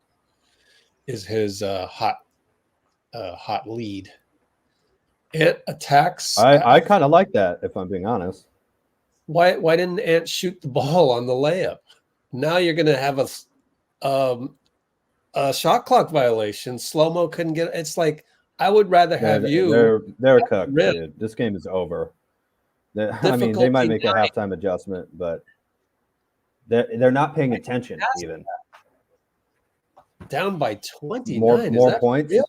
Luka almost hit from half court. That would have been an embarrassing looking score if it's not already.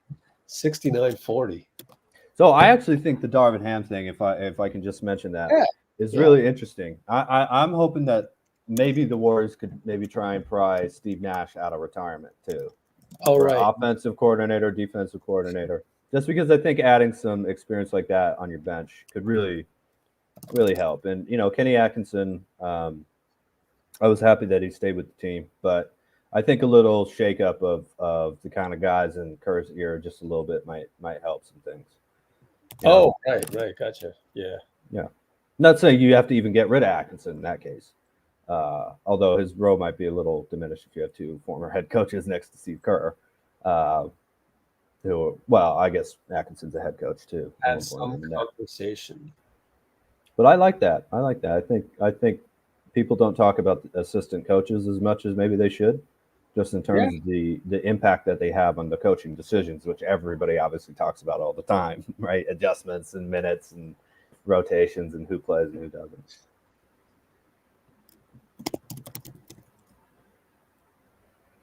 Mike Brown. Talks have stalled with Mike Brown on extension for him. Like, what are you doing, Vivek? Just pay him. What are you doing? It's unlikely you'll get a better guy than him, I think. I would worry if I was a Sacramento guy that they're looking for someone who's more offensive-minded. That is not what that team needs, in my opinion. Be right back. I'm going to close the window because it's a hot day. Yeah. And it's become cricket. He's making noise. He got bigger, too, right? So.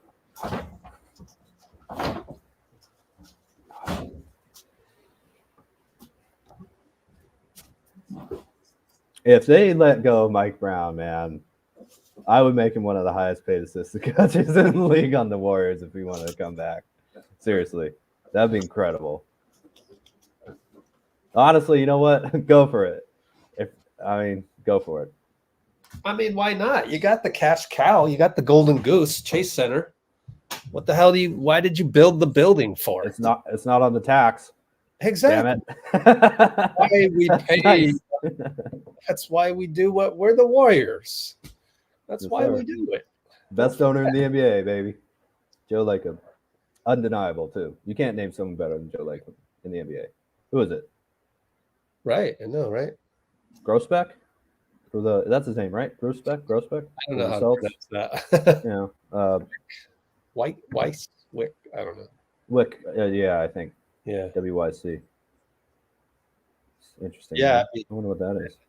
I would have already been on the phone with Mike Brown and go, hey, bro, name I think you have to not say, hey, do you want to leave being a head coach to be an assistant?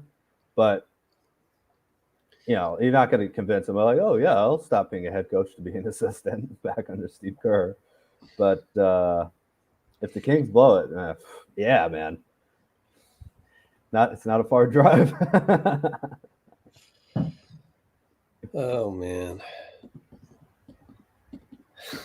Micah Parsons. Did he make a... Yeah. After the game, it's actually on the NBA Up Close thing right here, Game 4. Okay. Please go subscribe to NBA Up Close. Yeah, everybody. Great. Here it is. Great national stuff on there. Although I didn't see this one. It's also in the interview. Awesome interview where he just stands up and goes, what am I supposed to say? We're gonna lose. We're gonna lose Game 5. So, I mean, there was that, and I'm sure people now can joke about this and say, yeah, you should have said you were gonna lose. No, you can't ever go down by 20 or 30. Say that.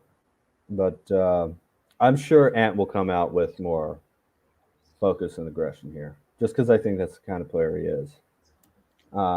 Yeah. But the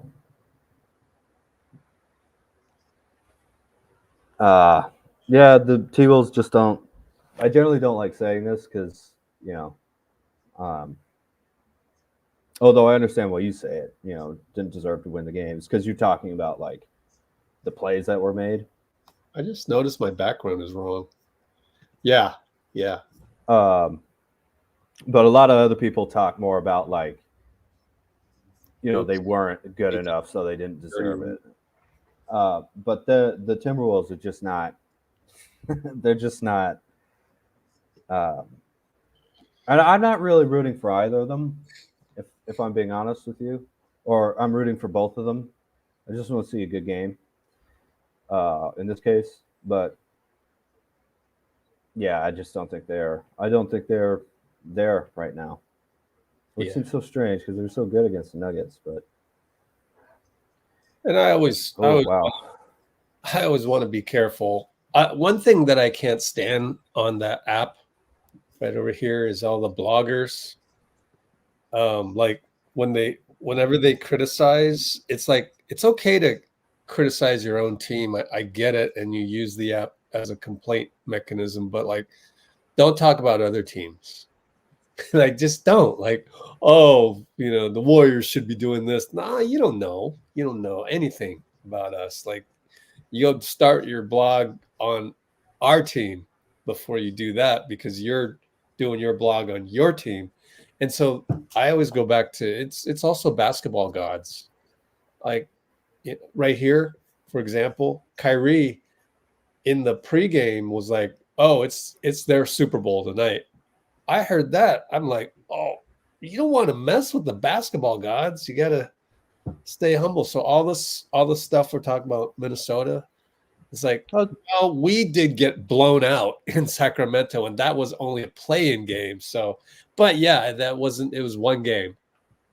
Whereas you'd figure 4 games in, they'd have established something. But like, I always want to be careful not to throw anybody under the bus because we didn't look very good the last game we played. So no, absolutely. And it's I have to admit, I haven't been watching these teams all season long, so it's not really based on a whole season's worth of experience and ups and downs and yeah, I'm sure if this was locked on Timberwolves, I would be able to tell you a lot more about what's happening. All I mean, and I don't mean to throw them under the bus, of course. All I mean is that there's a certain. That's why we don't name brands, Dean. Did I name one? Okay, you didn't. Oh, I meant Let's Go Timberwolves. I'm so sorry. If this was Let's Go Timberwolves, I would know everything about them. Wow. It's just slip of the tongue. I'm sorry. My bad, Rich. Wow. We all have off days. That was a slip. That was an airball out of bounds. Yeah. My bad, bro. Put my hand up, Sorry, Rich. Sorry. All I mean is that I'm sure I would know a lot more about what was happening to the Timberwolves if we've been following them all season long. There you go. But, man, there's a certain level that you just have to be at all the time if you want to win conference finals and finals games. And the fact that we've seen, LeBron and the fact that we've seen LeBron and the Warriors go to so many finals in a row, we've been it makes you forget that, like, you have to go through this kind of stuff to understand what it takes. Look at this. This guy found out that Jimmy F. Goldstein got stuck at DFW. Crazy. What a report.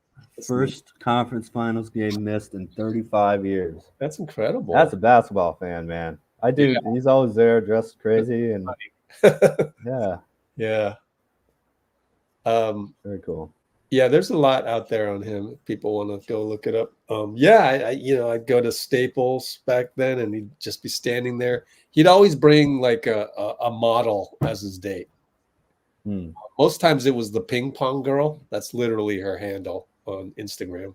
I don't know if it's changed or anything. I don't think that he was dating her or anything. In fact, there's been an article written about him, and he says that it's nothing but. So going back to how teams play and stepping up to the level of competition and things like that. Just looking at the Celtics, for example, Jrue Holiday, to me, Jrue Holiday reminded me of like Andre Iguodala prime finals. Yeah, I was really hoping we could have gotten him from Portland at the beginning of the season. But hey, I mean, obviously I'm glad for him that that's not what happened, because he's in the finals and we lost in the play-in. But and we probably he's a great player. He really is. But then also like I kind of so here's really what I'm getting at is you got Porzingis. If I were coaching, I wouldn't mess with it. Like, you got Porzingis back, 6 men. Yeah, man, you were injured. That's not your fault, but that's also not the starting five's fault. And we're gelling. Yeah, I would take. I mean, again, a lot of these guys have egos, like that get them anywhere. Oh, who got me into the NBA? Well, how do you win? Because everybody else in the NBA has an ego. So maybe you can't take him off the bench like Steph Curry coming off an injury. But that's exactly what I would do if he's willing to do that. That's one great. It's one great thing about international players too. I don't think they respond in the same way. Oh, yeah, that's true. Luka might, but I don't think Giannis would. Embiid might, but I don't think Jokic would. Most Americans are not Steph or Duncan. They're I don't know why. It's that is a little frustrating, Like, well, anyway, I do think the Celtics should take him off the bench as a 6-man. I agree with that. Just so you don't disrupt the starting lineup that's been. I mean, they're in the finals and they only have 2 losses. So Horford is fitting in perfectly. I mean, he fit in perfectly back in 2022 as well. So that's no surprise, but. Man, they've got a squad. I mean, the team that they have without Porzingis should be able to win the finals, or is certainly capable. No one here can deny that. No, absolutely. Without Porzingis, which is nuts if you think about it. Wait, these guys get to add Porzingis? Like, how did they do that? And then so you've got to go look at that cap sheet. Take a look. How did they do that? It's amazing. So, Well, you got to give credit to Brad Stevens, man. Yeah. Very good coach and an excellent GM. Yep. Just some savvy moves. The president, as they call him out there, Boston. Yeah. Wow. Tatum, 34 million. I mean, this year, Tatum and Brown, 32 and 31 million. Wow. I mean, that's a bargain. Of course, Jalen will then get his market value at 49 and 53. Yeah, Tatum's got to be coming up on that pretty soon. Yeah, exactly. But I mean, these guys are worth 50 the way they play. mhm. Porzingis at 29 to get that, man. So savvy moves. But yeah. I guess the only thing I wonder is how long that group can kind of go, you know. Yeah, that's like White and Holiday. now And we're Horford glad and there's a Porzingis. second apron. Now we get to sit on the other side of the fence with the second apron stuff. Like, oh, you guys got to deal with second apron. Oh, I'm just talking about age too. You know, Oh, these yeah. guys are in their 30s already, and they have obviously Brown and Tatum. Wait, who? Yeah. Not Brown and Tatum. No, I mean Holiday, White, Horford, Porzingis. White? How old is White? I think he's like 31. No way. Yeah, I think so. Sure doesn't play like it. Where is it? 29. 29. Okay. Yeah. Well, he'll You know. prime up till 32. Yeah, okay. He's the one I'm really, really impressed by. Well, I don't think they'll have to get rid of him. Yeah, Or, exactly. I don't think he'll retire. But I do wonder, you know. Due to the second apron, if they had to keep three guys, the three that I would keep, Tatum, Brown, and White. Definitely. I agree. That's no disrespect to Jrue. But wow, White is so good. Is Jrue? And he's longer than Jrue, just slightly. Drew's Yeah. 33. Okay. Yeah, exactly. Horford's 37 and Porzingis I know. is injury prone. Horford, man, this guy's incredible. Oh, there was this interview that they. Well, Porzingis is 28 though. Yeah, but he's got the surgeries, so Yeah. had a few years. But like And a 7.73. on the Horford, oh man, there was one time recently, I think first round playoffs, he was talking. It was like morning shoot around, so he was at the court and talking to reporters and says, yeah, and you know, I want to remain and I'm paraphrasing, I want to remain an elite shooter. And there's a reporter, you could hear him start laughing. It's like, what? For who? And Horford's like, oh, you laughing? Horford. Horford goes, oh, you laughing, huh? What, you don't think I'm an elite shooter? And I'm sitting there going, oh my God, but like, don't disrespect the guy. I mean, everybody has their own definition of elite, but Game one. Don't watch game 122. Yeah, this guy's incredible. That dude killed us in game one, man. Just shot after shot after shot. And I know this one game. He gets on streaks. They were down pretty big in a big moment. He's like Klay in a center. Oh yeah, you know, he's a power forward center too. You know. Yeah, it's incredible. This guy. Yeah. And sometimes he's just like Klay, shoots a little too much. But I mean, it's all kind of volume. When he gets hot, it's crazy. Oh, did we finally start? Seeing Ant talking to Luka. I'm not there yet. Oh, why are you so behind? Usually my TV's really slow. But oh yeah, no, yep. I see the game now. Breaks it up, and Ant is guarding him. Yay! I mean, a half too late, and they get an alley-oop behind Rudy. We're pretty close to Gafford. Oh man, what a beautiful play. That's not how you start the half, man. Again, no one touched anyone. I'm going to take a peek at the replay of that. How did that develop? Yeah. Go ahead. All right, Conley drives the lane. Alley-oop. You got it. Oh, sorry. Yeah. Oh shoot. Still couldn't see. No, keep going. Oh yeah. Okay. Luka taking the ball up the court. Just wondered how long you can keep the ball out of bounds without touching it and let the clock run down. Or not in play, I mean, in the backcourt. Luka going down the lane gets fouled by Ant Edwards as he tried to shoot a layup there. No one converged. It was just Ant and Luka down there, as if everyone else was just there to watch a play. That ATO out of the halftime, it's just good play design.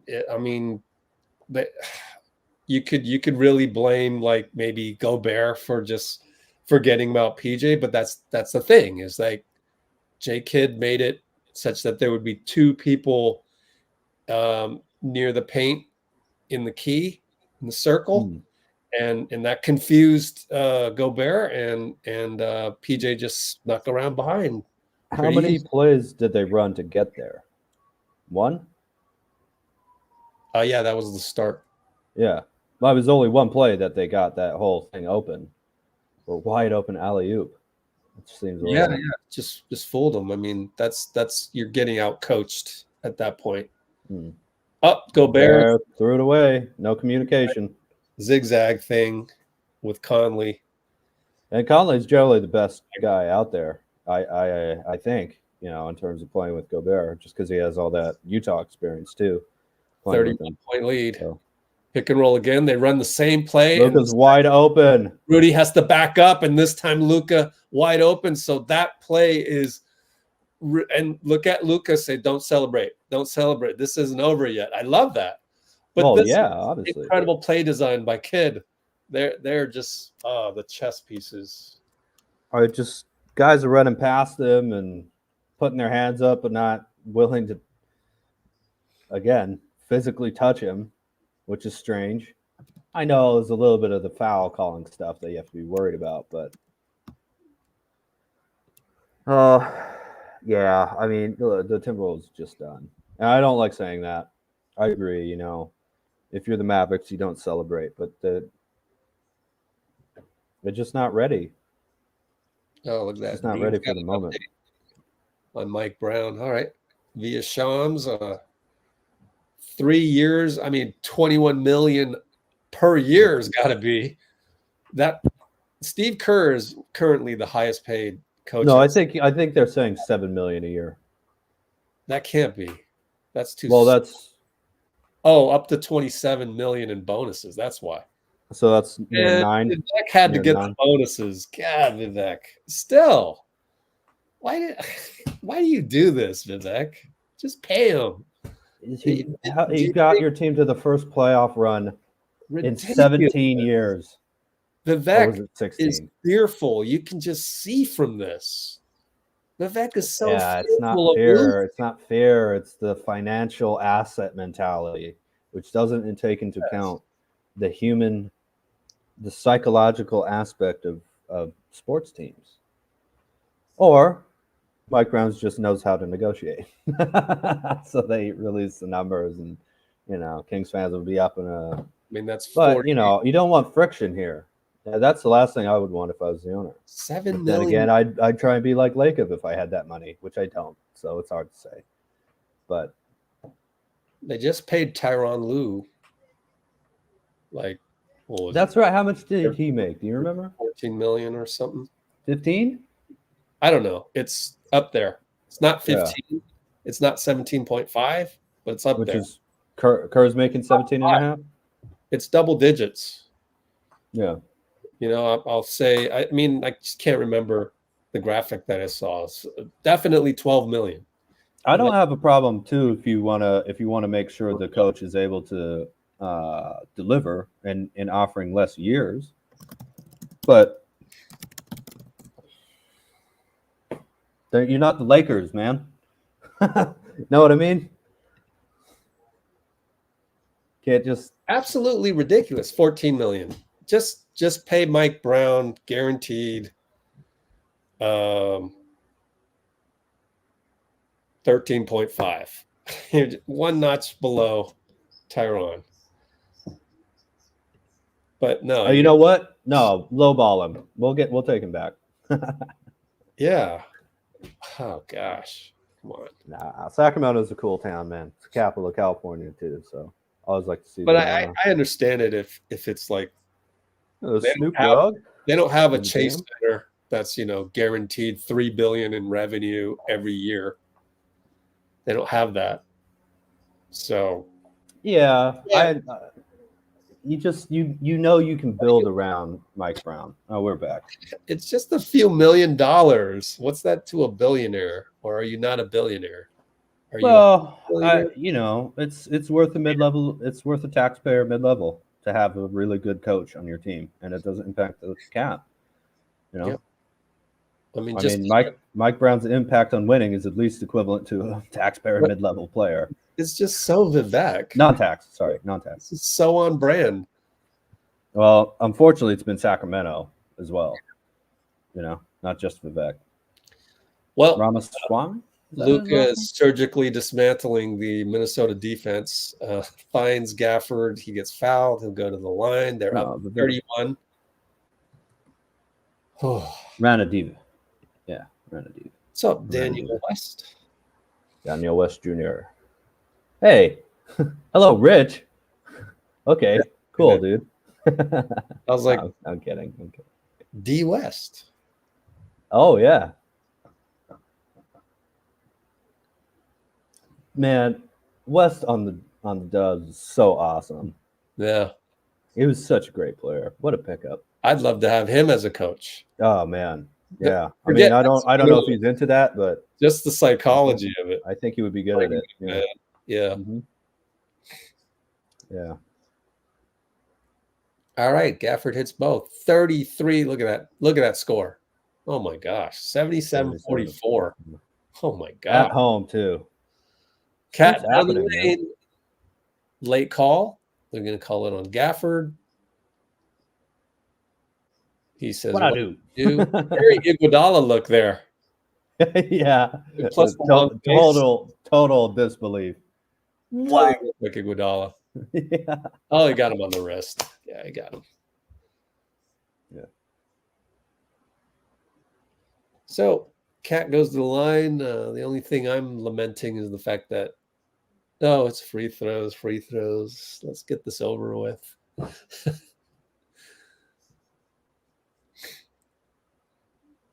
What is happening with Ant? That is going to be a big question going in the offseason for let's look at his numbers real quick. For tonight, 4 for 9. Yeah, 5 rebounds. Man, it's not bad numbers, but it's not translating. Shots at least, right? Well, it'll take more than 20 on that pace. In zone? Interesting. Not really. Hey, try something. But again, no one touched anyone. Oh, Gobert got blocked. Yeah. It was more of a, finesse defense though there. But Cat for 3 on the top of the break, no good. What was the point of that? Yeah, he just drove and got fouls. Oh well, or free throws. Kyrie tried to do a baseline dagger, didn't work. Ant screened by Rudy. Oh, that's a physical screen there. There you go. But you're looking for the physicality on defense. Ant missed again. Lob inside Gafford Conley. Rudy comes back. We got numbers. Back to PJ. They're just playing with them, man. Yep. They're just toying with them. This is you don't know what you're doing. Splash. 5 on 4 there as they really. Well, how could it be 5 on 4 for that long? Are they tired? Because of the free ball by Cat. Yeah. Cat missed it, got it back. The tip in was not good. Luka coming up. Finds Kyrie. Yep. Luka up top, Rudy. Oh boy. Conley's there though, 1.5. And he throws it to Conley. Good steal by Conley. I think Conley's been playing pretty hard, as you would expect. He's been here before. For 3, Brick. Yeah. Oh wow. Fading away too against a smaller This is player. one of those eyes bleeding. Why? Yeah, except it's not our Warriors. We probably had like 3 games where it was eyes bleeding. 4 at most. Well, we hardly had any games that weren't close, thankfully. Yeah. Man, we didn't get blown out much. That's our win for the season. We didn't get blown out much. Yeah. How much did we lose by it in SAC? We got blown out in the 30. We lost by. What are your? I don't know. I think it was like 23, but it was over 30 at one point. We kind of made it a little bit more. Snoop Dogg in the house. Yeah. Really, it's not. I like the Timberwolves, by the way. I enjoy a lot of guys on the team. I wish they would have played.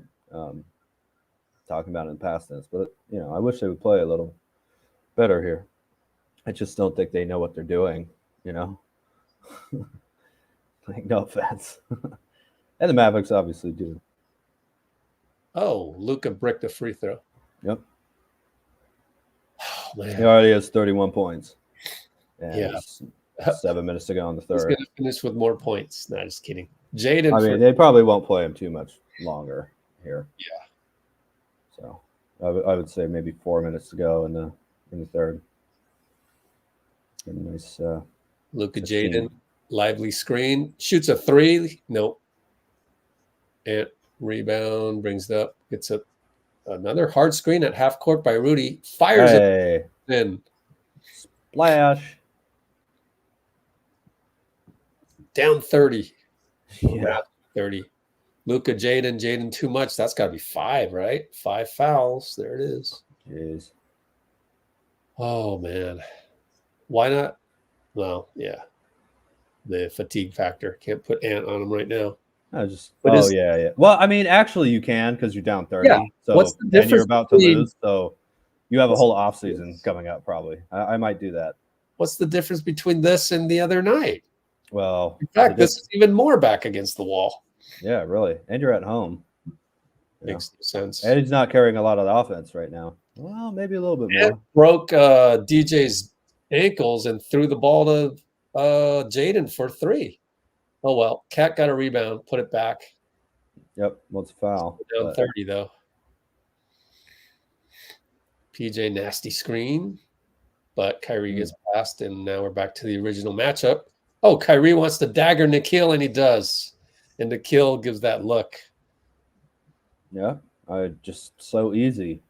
You know, one-on-one, let react to what I do. You can't play defense that way, man. Oh, and here's an answer by Ant. Supposed to do that was pretty. I mean, good offense by Kyrie though. Ant answers with a 3. It's. I'm not seeing them to direct these players though. You know. Yep. Again, it's the same. Nope. Bricked it. That was a fairly open shot yet again. I think that's off Ant. Yeah. That is off Ant and off his shoes. Corner. Ant is arguing with John Goble for some strange reason. Don't know. He's just frustrated. Yeah. You just see that step back by Kyrie. They're doing the slow-mo replay. I mean, that's a travel. It might even be a travel in the Harden rulebook era, isn't it? Looked like he jumped. It didn't look like a travel to me, but I wasn't watching it as in real time. It's not. Yeah, slow-mo certainly. Maybe all Harden-ish move. Kyle Anderson vision. Yeah, there's that again. Top of the break, so they'll call timeout. Kid will. 20-point lead, though. See, I think next year he'll start doing that about midway through the first quarter, not midway through the third. You know, he'll just know, like, okay, got to go now. Got to pick everybody else up. Well, good to see a little fight from the young fella. You know, always nice.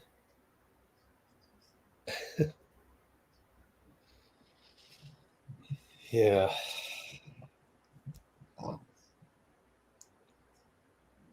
I think what we're seeing this playoffs is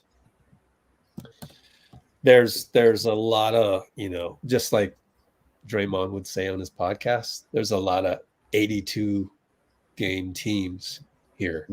But we can't really say anything because we haven't figured out how to qualify for the playoffs. So do that, and then we can talk. That's one thing, actually, sometimes I cringe when Draymond does his podcast. It's like some things I would just, basketball gods, I would just not comment on. Well, I mean, I think it's also like, hey, you know why we didn't make the playoffs? We didn't have enough 82-game players. So, exactly. It's not a diss. You need guys who are consistent throughout the regular season to be able to make it.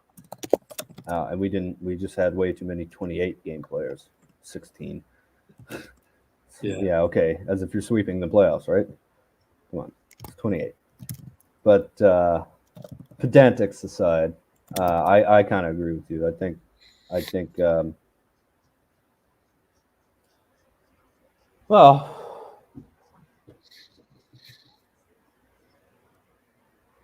there is a little bit of like, I don't like saying, oh, the dynasty's over, even though people obviously a lot of Warriors fans are saying that. But I also don't think we should keep acting like we're a dynastic team.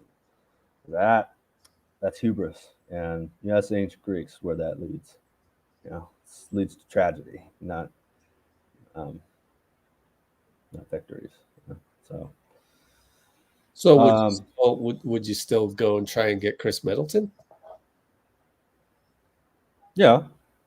or have you changed your mind a little bit since then? Well, I don't think that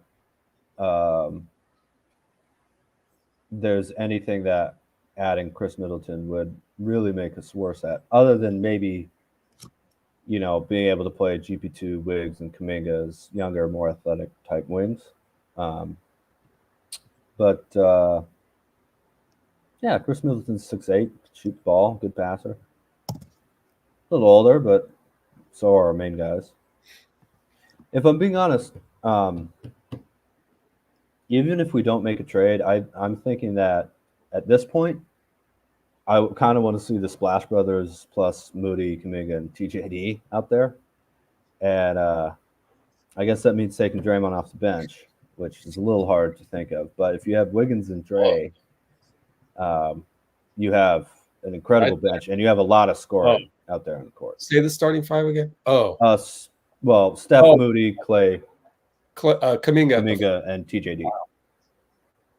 I don't think you can do that. I think you got to start Dray, but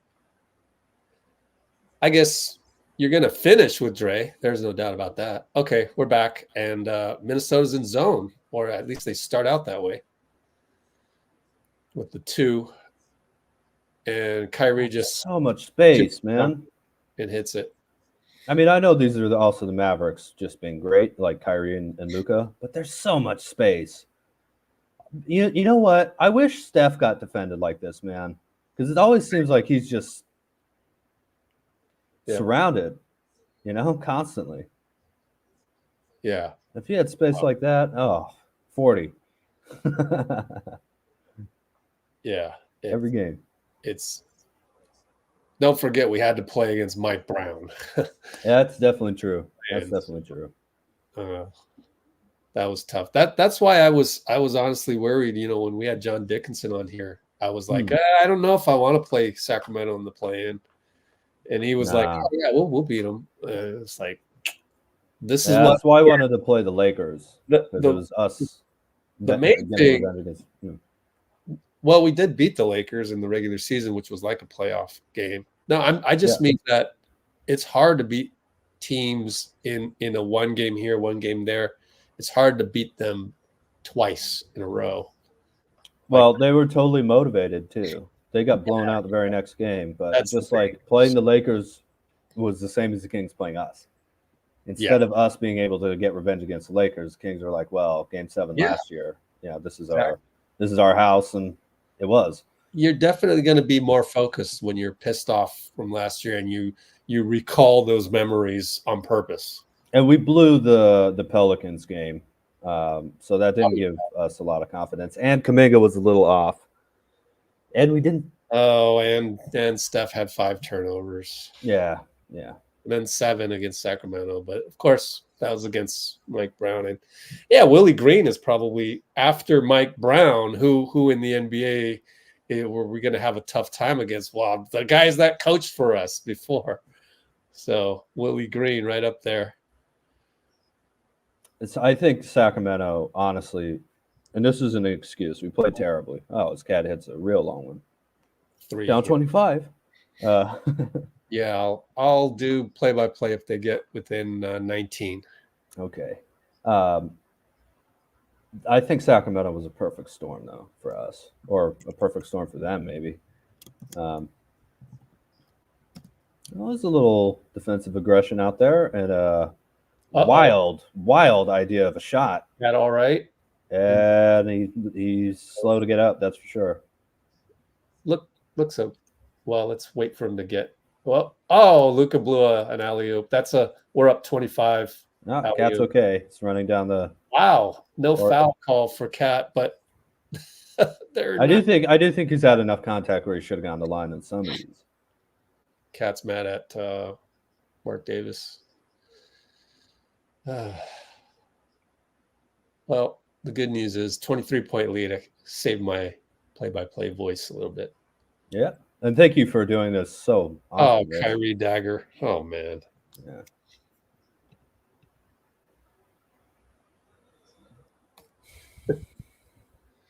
They've scored 25 points. Is that right? So right there, like Josh Green's defense was more like, focused than all of Minnesota over the last, 10 defensive possessions. Josh Green on Ant, it was. Well, that's the thing with experience. Is you feel like they have all this talent. They just, it's taken them so long to adjust in this game that it's kind of too late. Yeah. A little bit, maybe not, but probably. The guy, Naz Reid and one. Like, what are you having problems with? Well, scoring the ball or utilizing size, like posting up Kyrie. Play Naz Reid more. I've been calling for that since last series. Well, he was only 1 for 5 from the field right now, but I agree, man. I do think it's Cat and Naz Reid. I think it's we're paying Rudy $43 million, and look, Rudy has gone off on a teammate on the bench before, so that was slow-mo too. Who I've never seen get angry really hardly ever. I wonder if there's that in the locker room, but I don't. They've been playing so well together that I haven't heard anything like that this year. Well, yeah, because they haven't faced this type of adversity. That's true. And Jaden McDaniels hit a wall when they kind of needed him. Of course, I guess it's part of the culture because they stubbornly kept with Rudy that whole time after 3 losses to Denver, and they pulled it out. That's true. So I guess, wow. Nikhil just hammered Josh Green on a 3 ball. Yeah. So he'll go to the line up by 26.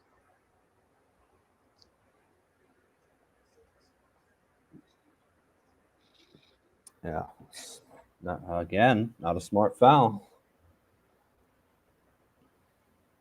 It's almost like Nikhil can't believe it. Oh, they're going to check for a flagrant. Gotcha. Checking for a landing spot, I guess. We'll see. No, that's fair, especially near the bench. We look at the replay here since they're. God, I wish I could get the cameraman and bench back a little bit. I really do. It might even be a kick out by Josh Green. Now that I look at it. Well, you see the replay? Yeah, it's not a landing spot. No way. No? Okay. Nope. Nikhil did a good job. I can't tell. It's the replay itself is too quick on the other angle. Check one more time on the original angle. They don't have a slow-mo. I mean, the Timberwolves have a slow-mo. It could be a Josh Green because it looks a little abnormal for him to go at that angle with those legs out like that. They might get lucky on this in terms of we all thought it was a foul when we saw it on Nikhil, but come to think of it, looking at it a couple times, it is a rather strange angle that Josh Green has. Oh, yeah, I'm just seeing the replay now.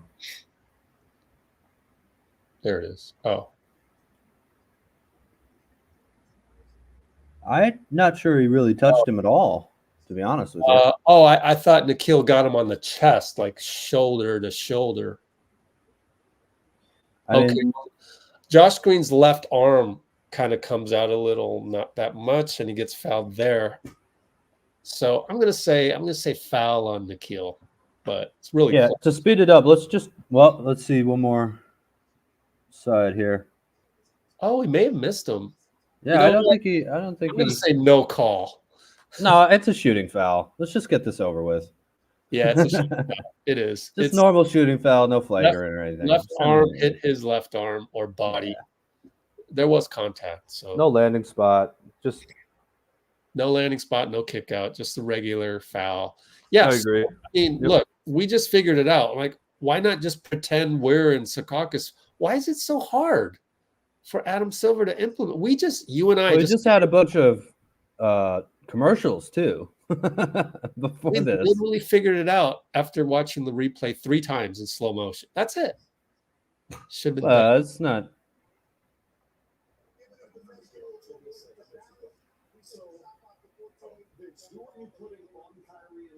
What the heck was the call?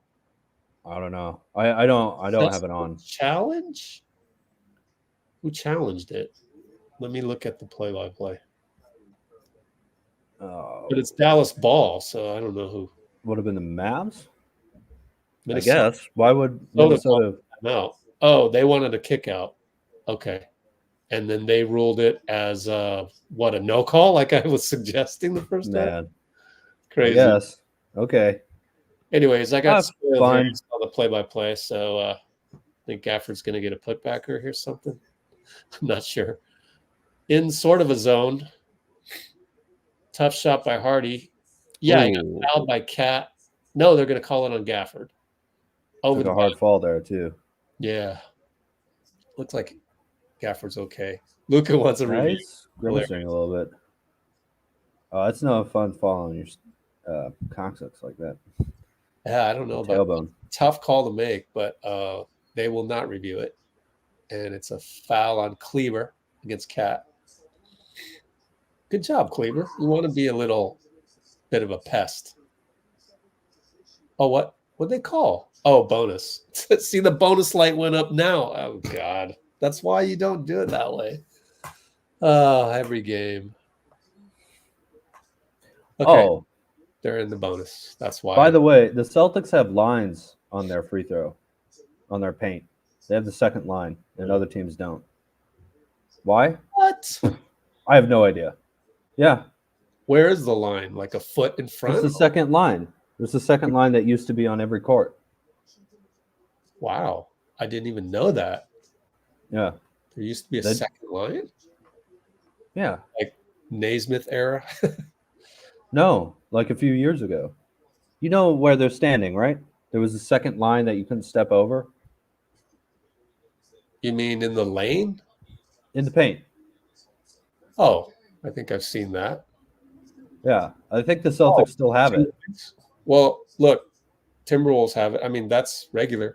You mean in the baseline? I mean, no. The first guy in line on the lane violation? Yeah, the lane violation lines. The Celtics still have 2, and most teams don't have that now. 2. You either have 2 or you have a block. That's why they call it the block. But anyway. The Timberwolves have 2? They don't have it on the court right now. You're talking about down low, first guy rebounding, 2 lines between him and the next guy? Or do you mean 2 lines at the free throw line? It's from, the 2 lines would go from the edge of the hash mark and the free throw circle all the way to the baseline, and not just the extended part outside of that circle. Well, you're going to have to pull up a Celtics court thing for me, because I have no idea what you're talking about. So it's in the middle of the paint is what you're saying. No, it's the 2 lines that were there for years. There's 2 now, and there used to be 4. You get what I'm saying? Nope. No? Okay. I'll try and find a photo. I see the 2 lines next to the hash mark. Right? There's a mark and then another mark next to the semicircle that's hash mark. No, they're parallel. They're parallel to the paint. Well, the paint is a rectangle, so which parallel are you talking about? They're parallel to the direction of they're parallel to the direction. Baseline or no? Parallel to the baseline? No, they're parallel to the side of the I can't believe you don't know what I'm talking about. Let's look it up. Boston Celtics court. They're coming down from the top of the key.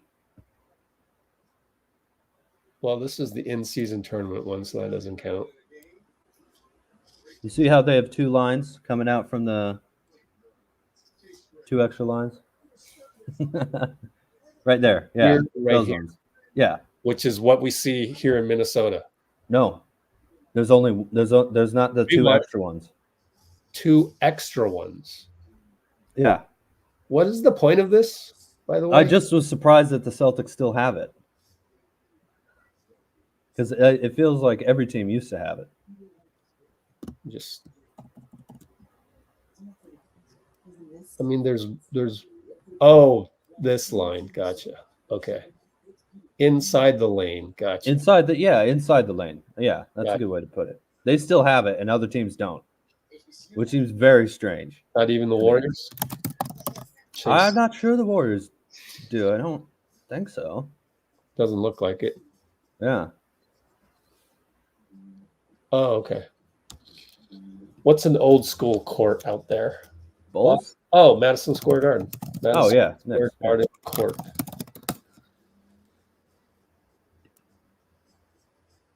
Oh, they have 2. Look.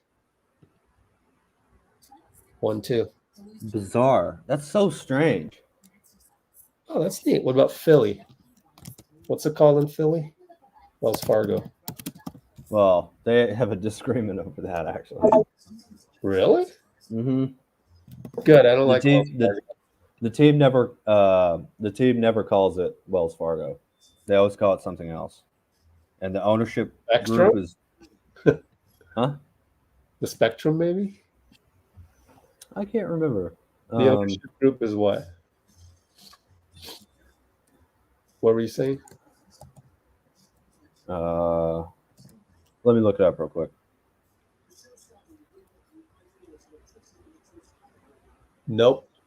They only have the solid paint. So the owner of the team and the owner of the arena are not the same people, and they've started calling it something else, just our arena, our home, or the center, or whatever. Wow. And this is going back to 2015. Looks like. Oh, the Heat do if you count, red and yellow. Yeah, I do, because those are part of the free throw lane violation stuff, right? Or why were those lines there? Well, I mean, the NBA added the extra thing because they have bigger people. So, like high school, you wouldn't have the red part.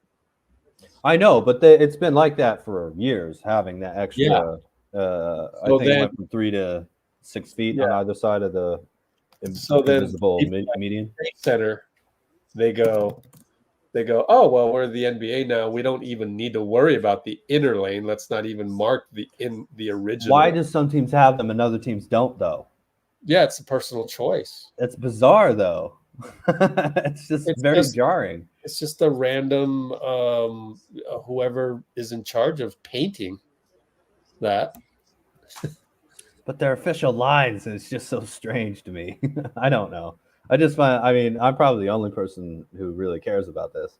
This is a Dean Chambers thing, yes. Yeah. But no, it's kind of neat, actually.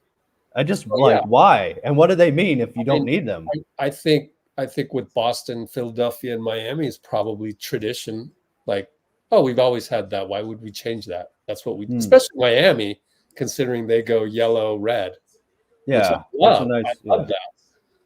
It's beautiful. I wonder if maybe there is a line there still that the players can see. It just doesn't get picked up on TV or whatever, too. I don't think so. I don't think so either. Looking at Minnesota right here, I just think it's a thing where the Minnesota, guy in charge of the court goes, I like solid blue. We'll make it solid blue. No extra line. Yeah. And just go with that. Or okay, I'll make it easier on my workers. Just a solid. You don't have to, no extra line. But they already have the thing painted. They're just putting together pieces of wood. They don't have to repaint it every game, Yeah. Oh, that'd be fun if they did though. Repaint it every time. Yeah, that'd be kind of cool. I kind of like the old one though. It just looks more official or whatever. Especially when you look at the Miami Heat one. Yeah. Yeah. I'm all for that. Yeah. The Heat are a great organization, man. It goes back to, traditions. It's like, remember where we come from. I like to keep that stuff. Yeah, I think I mean, I would prefer that the Warriors did it then. If that's the case. Yeah, The absolutely. traditional team. Next time I run into Joe, I will bring that up. Yes, sir. No, really, would. If for- I ran into, I mean, I'd love to bring up some other stuff, but Yeah. It doesn't have to be the first thing on the agenda. That's for sure. yeah. No, But I I mean, would like an explanation of what's going on. in the game right now, or No, just like hey, when did this rule come into place? Oh, right. Yeah. Because you couldn't just change it without the NBA saying it's okay. So why did they say yes, and when did it happen? Olden days. I think it was just I think every team had them until recently, though. Oh, really? I think so. Well, we know, for a fact that it used to be a keyhole, right? So the circle would be bigger than the lane itself. Yeah, but this is going back. This is going back where they had that style for. They just kept widening it because the NBA got bigger and bigger people, I think, is what happened. So one year they go, we should increase. Oh, and then the 3-second lane, offensive 3-second lane violation, or the restricted area. Yeah, 3 in the key, violation. They made it bigger so that you have to get out of there. Maybe it was one of those innovations, a la the 3-point line, where it would make the game a little bit less congested, just widening the lane. So that maybe it was Wilt. You never know. Could be anybody, but maybe could have been Mike. I don't think so. I think the NBA has had about the same paint size since the 50s, I would imagine. Look, Wilt Chamberlain. Yeah, I'm going to look up Bill Russell. Court. That's evil. No, I'm kidding. What? Looking up Bill Russell when you could look up Wilt Chamberlain. We are all Let's Go Warriors. I know, and Bill Russell went to McClymonds and won 2 titles at USF. So, well, was it the McClymonds Warriors? No, but it was Bay Area. Oh, man. And Wilt asked to be traded like a year and a half after he came to the Bay. So that's kind of mean. Well, you got me there. Yeah. Never argue about historical references. You will lose.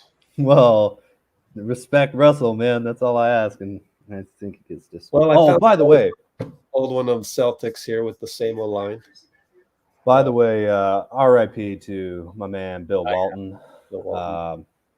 It's gonna miss him. It's always just awesome to listen to. Great personality, very energetic, and obviously one of the greatest NBA players. Was certainly one of the greatest college players of all time. Did you find a court for Wilt? Couldn't really. Philadelphia Warriors here. Can't tell if there's another line there or not. I mean, this could be an indication that they hadn't widened it by 1959. I see only one line, and why would that be the outside line, right? Why would that be the modern line? This has to be the old line. Anyways, what do you think about Luke Walton? He's currently a coach at Cleveland. He's an assistant? Yeah. Right? Yeah, and Bernie Bickerstaff just got fired, so don't know his status. Do you think Luke Walton would be a good addition to our squad? Look, there's no doubt Mike Brown would be, just from the yelling. I love the way he yells. Luke is kind of quiet, so. I found an old photo, and it looks like it's the modern court. It has Sam Jones and Havlicek and Baylor and all those guys. So I think it's been that way for forever. Well, it's got the double lines. Check what is 1959, or it's later than that? It's got to be at least 63 because Hondo's out there. YouTube and pre-70 because Sam Jones. Between 1950, I'm going to say between 1959 and 19 whatever one you saw is when they made the change. Here's another one. Well, I think they went from 6 feet. Oh, here's a double lane. Cool. Yep. And they had no paint back then. They double line, but no paint. This is 1966. Still, I think 59. So I imagine that it became the modern thing when they widened the lane for Mikan. It was just grabbing way too many rebounds for everyone. Yeah, see? Yeah, I was thinking probably Mike and Yeah. caused that. And that was before the so Mikan only played one season with the shot clock, There you go. coming out of retirement to play one And it season. makes sense to kind of make an anti-Mikan rule whereby, you can't stay 3 seconds in this wider lane now. And he's probably like, what? I'm not sure they had a 3-second rule back then. You're kidding me. No, I think that was implemented later. Bruce is saying you had an old TV. Oh yeah, very Twilight Zone. The TV is old, so you got to watch the past. Pinky, Although watching the past isn't as impressive as watching the future, I guess. Pinky, But Pinky's hitting she's on a comedy streak here. Shoot more than 1,500 shots, Cat. oh, I thought maybe she was talking about Ant-Man. No, Cat after game 3, they went down 3-0, and they asked him about him shooting threes. He goes, well, I'd be putting up 1,500 shots a day, and we have that on the NBA Up Close channel. It is 105-78, in case you were wondering what the score of this game was. And there's 8:54 to go in the fourth quarter. NBA _ Up Close. Where is it?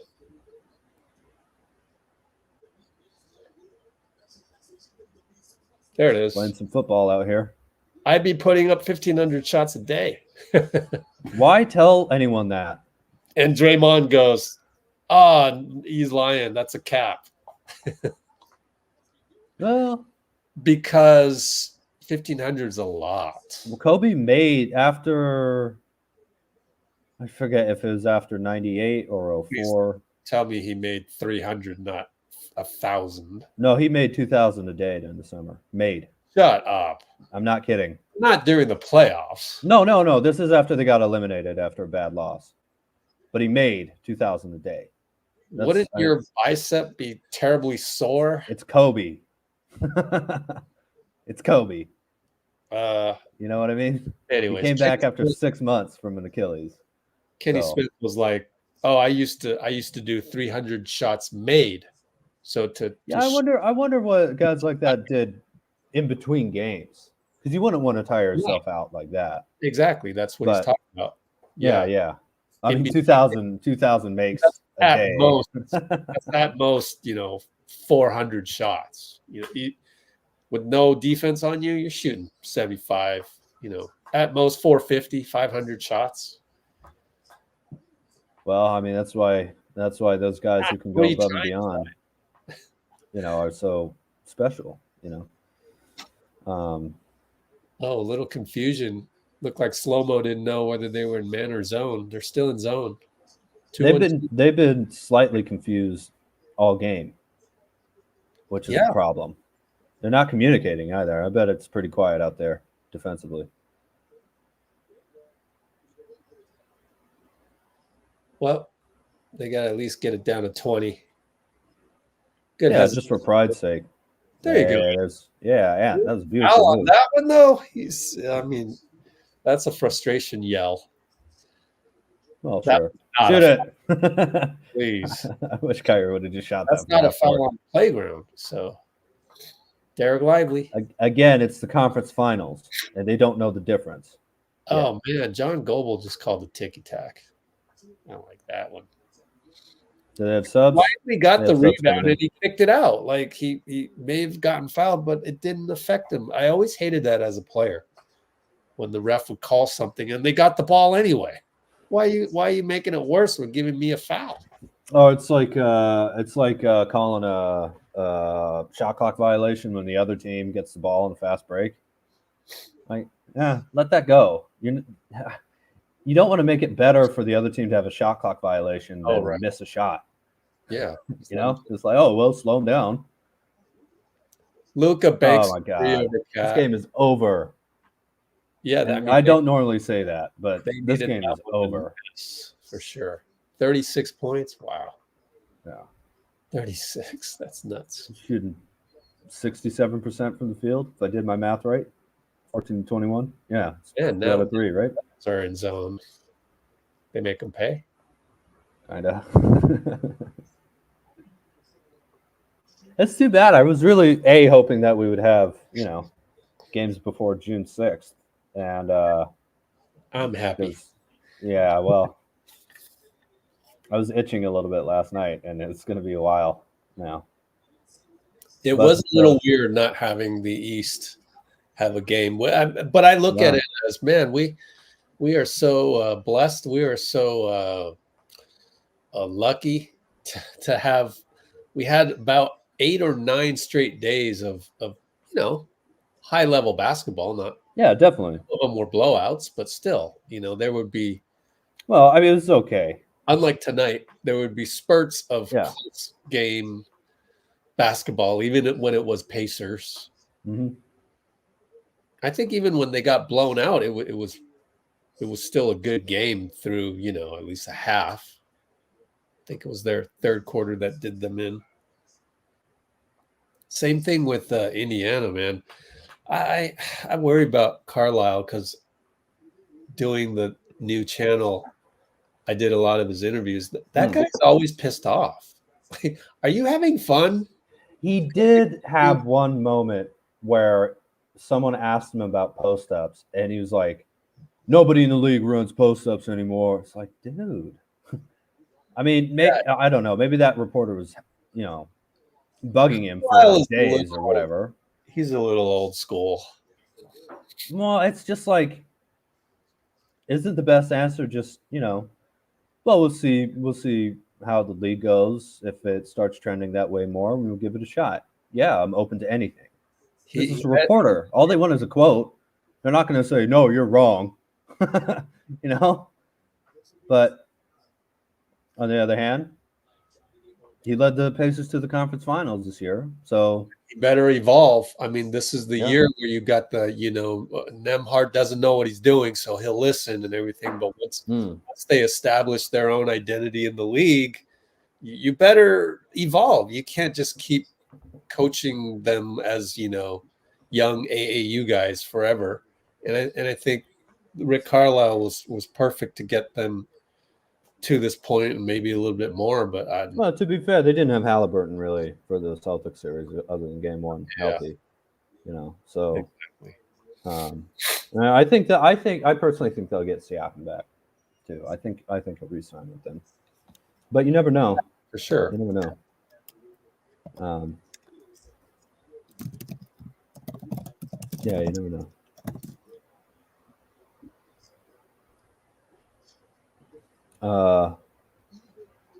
What were you talking about just before that, Rich? You remember? Just before Carlisle? Yeah. Don't remember. No. Huh.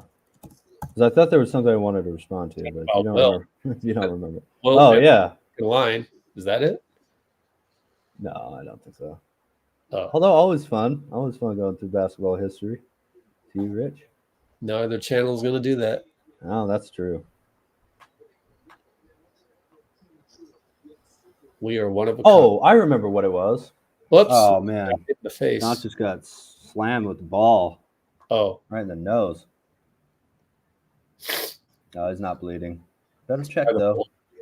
Soccer, man. Gotta say. Oh, no, Cat got him. Oh, Cat got yeah. It was a bad pass by Nas, so what are you going to do? Kind of took a shoulder to the face, though. Painful. Yeah, that's happens every Wednesday at some gym in America. It still doesn't feel good. Man. My mom threw the ball off my face once on accident, and I felt like my jaw got detached. Oh my God, detached. Actually, detached is a strange word. Shouldn't it be de-attached? What? It's not attached. It's attached. Yeah. Anyway, I remember what I wanted to ask you, Rich. What do you think comparing this 24 Mavericks team to the one that we played in the conference finals back in 22.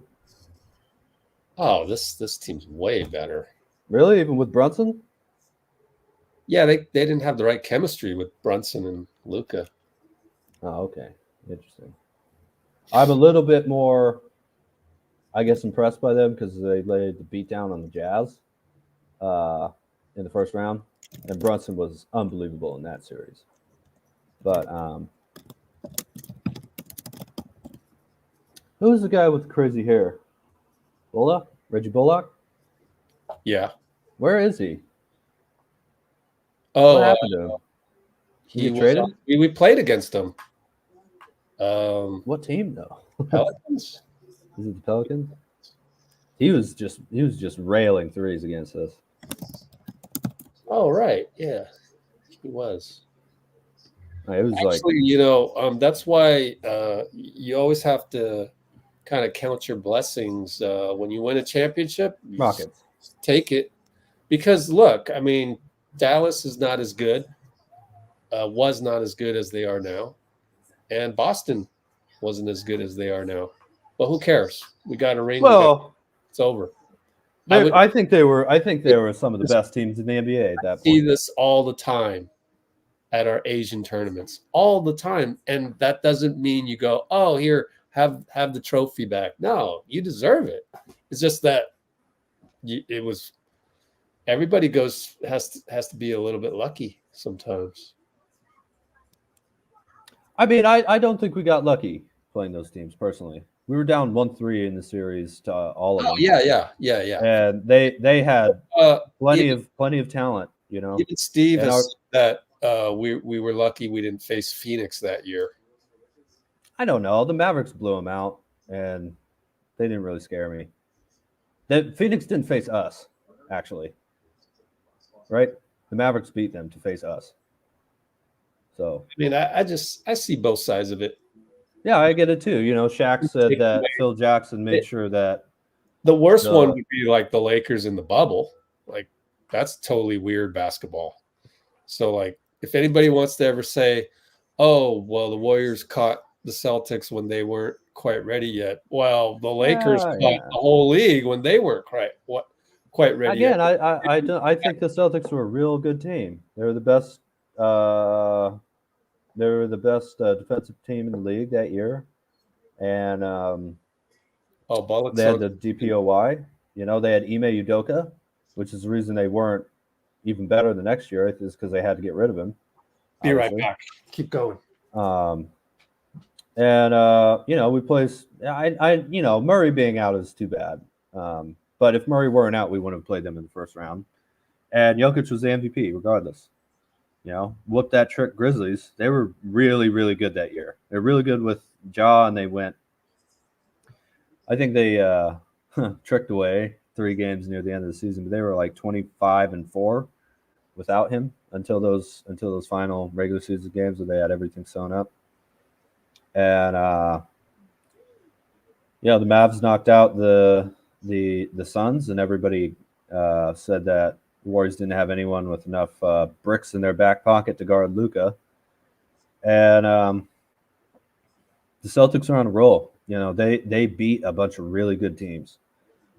Very close sweep, if the sweep can be close, against the Nets. Hey, the Timberwolves ran some plays. Got an open shot, but Anderson missed it. Yeah, they went through the Nets,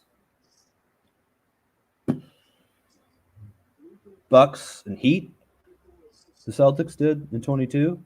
And I think it's only because, you know, LeBron and Steph, the two and Kobe, those 3 fan bases, we're arguing so much that the other 2 kind of started trying to discredit. It's less with Kobe and Steph fans trying to discredit each other, but you know, there came to be a moment where now every championship has an asterisk next to it, which is something Phil Jackson apparently popularized by calling the 99 title an asterisk title because it was played in the lockout year. but that's crap. To me, those are championships. Everybody, and I'm not saying what Rich said was crap. I understand that it was a very difficult thing, but everybody had the chance to have the same advantages as the Lakers in a difficult psychological situation. And I don't think anybody's taking away what the Heat did in that finals run, because it was very impressive. But it's LeBron and the Lakers, so everybody hates them, right? Yeah, that's fine. There's a lot of history there, but I don't think they're. I don't think any title that I've seen recently is really, an asterisk kind of one. Although crazy stuff does happen, like 2013, the league bringing out the trophy and the rope for the Spurs, and then they ended up losing in Game 7. So that's crazy, but it doesn't I don't think it discredits any of it, But people talk about that, and that's another thing with Carlisle. He was like, "Oh, I heard that they're getting the stage ready after Game 4, and we got to use that as motivation." It's like, bro, it's all just part of the process. Like, you can't run an event without setting up for it. They were setting up for it. I don't think he actually believed that someone was wronging him from the league, but that's just what you say to motivate guys, I but know, maybe not publicly. But it's so like, it's such a pedestrian, 1974 high school coach thing to do. Yeah, it's Hoosiers. So cool. You're just so annoying. Like, come on. Well, I don't want to call him annoying. I don't know enough about Carlisle, but right, exactly. We don't. So I take that back. You're right. But that's not the kind of behavior that I. Well, it's not the way a lot of winners gone that route. Yeah, would talk that way. Yeah, and they might think it, but they tend to be able to keep that inside until they win. There's Jordan saying we will win Game 7 against the Pacers and stuff like that. That's not quite. That wasn't angry. It was just you put that pressure on yourself. Well, minute 25 with the mop-up crews for both teams, and whoever that was a nice shot. That turnaround. Yeah. Was that Luke Garza, maybe? Not sure. Was it? Yeah, it might be. Looks like him. Edwards has credited Luke Garza with the slow Euro step finish. Wow, Luke is 3 for 3. Not bad, dude. The other Luka, yeah. Luka versus Luka. Oh, I thought it was Luke. Okay, Luka Garza. Yeah, Luka. The other Luka. This whole no, is it Luke Garza? No, it's Luka. No, it's Luka. You're gonna hate me for this, but no, not hate. You're gonna. I will never hate you. Own me for this, but I never knew, or maybe it wasn't in the forefront of my mind, or I wasn't paying attention that Luke Walton was named after Bill Walton's buddy Maurice Lucas. Lucas, yeah. And I didn't know I found that out the other day. Yeah. Oh, well, there you go. Yeah, I didn't know that. I'm glad you didn't know that either. Well, Luke is a full name as well as a nickname. I didn't. So I guess his full name is Lucas. Yeah. So Connor Letourneau reposted Andrew Grief's. He's another basketball writer. Excerpt from Bill Walton's book, or there's maybe an a biography on Bill Walton. I forget exactly whose book it was, but there was an excerpt, and it goes, Luke did this, Luke did that, and Luke Walton had not been born yet, so it wasn't Luke. He was talking about Maurice Lucas. Yeah, they were calling Lucas as Luke, Luke. And then I was like, oh, so that's why Luke Walton is named Luke Walton. Oh, so it's kind of neat. Find that out the day Bill Walton. Well, they won a title together. Yeah. Arbel tells us Jrue Gordon has passed away in a car accident. Oh, man. No. He is a 33. area native, if I'm not mistaken. Jrue is the older brother of Aaron Gordon, who played ball at San Jose Mini High School. Really? That sucks, man. 33, so young. 5 seconds to go, by the way. Oh. Yeah. RJ in the house. That was only 3 minutes ago. Sheesh. Yeah. All right, Dallas wins by 21.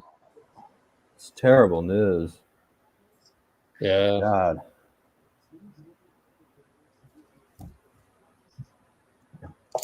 Yeah. Of course, Cat. There's one thing about the whole Kyrie stuff. I'm glad he's changed. Ant just gave his shoes to the kid. Wow. Oh, that's nice. I am glad Kyrie's changed, the way he's approaching the game and everything. But I also just remember that Cat, lost a bunch of family members. Wait, did Ant congratulate anybody, or he just left? I didn't see. Rewind that. I wouldn't be surprised if he did it earlier. True. Then he doesn't seem like the kind of guy who would just walk off like that. Of course, I don't like guys leaving the court too early.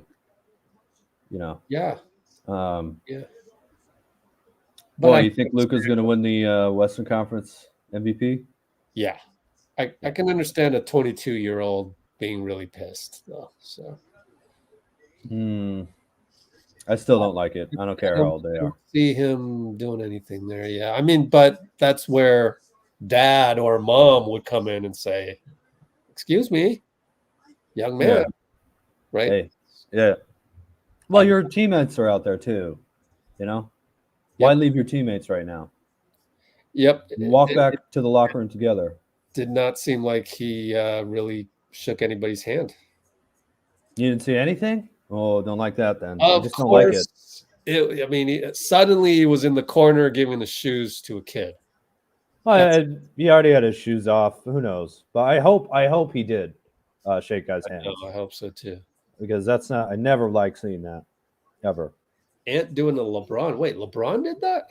Oh, LeBron does that all the time. Not shaking guys' hands, walking off the court. Damn. Yeah, that's one of the things I like about LeBron the least, honestly.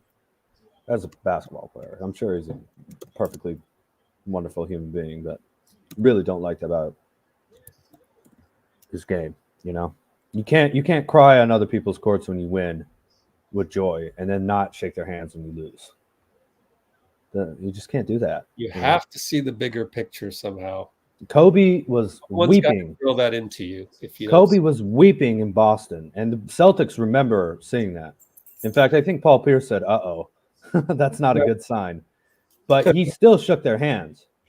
This is a dude who childhood dream is to play for the Lakers and beat the Celtics. And he just lost in 2008, getting blown out in Boston. In Boston. Those fans are saying something. And he still shook everybody's hands. You have to. You have to. How can you ever not? You have to. How does that help? What's the good of not shaking hands? I mean, I get what it is. It's kind of angry. no excuse, yeah. You're angry, but yeah. Ooh, Magic Johnson award. We don't know yet. It's Luka, though. That's my prediction. If we're gonna do them. Man, they got beat by 21 on their home court. That sucks. Of course, they have the experience now, So excited to see where Ant Edwards goes from here. And I don't know how I feel about it, but I guess Michael Finley. Your cat dream is in play for us, Rich. The what? The cat dream for the Dubs. The what for the Dubs? Karl Anthony Towns. Oh. Yeah. Yeah, we'll see. They lost the series pretty bad. I like to see the world burn a little bit because not literally, please.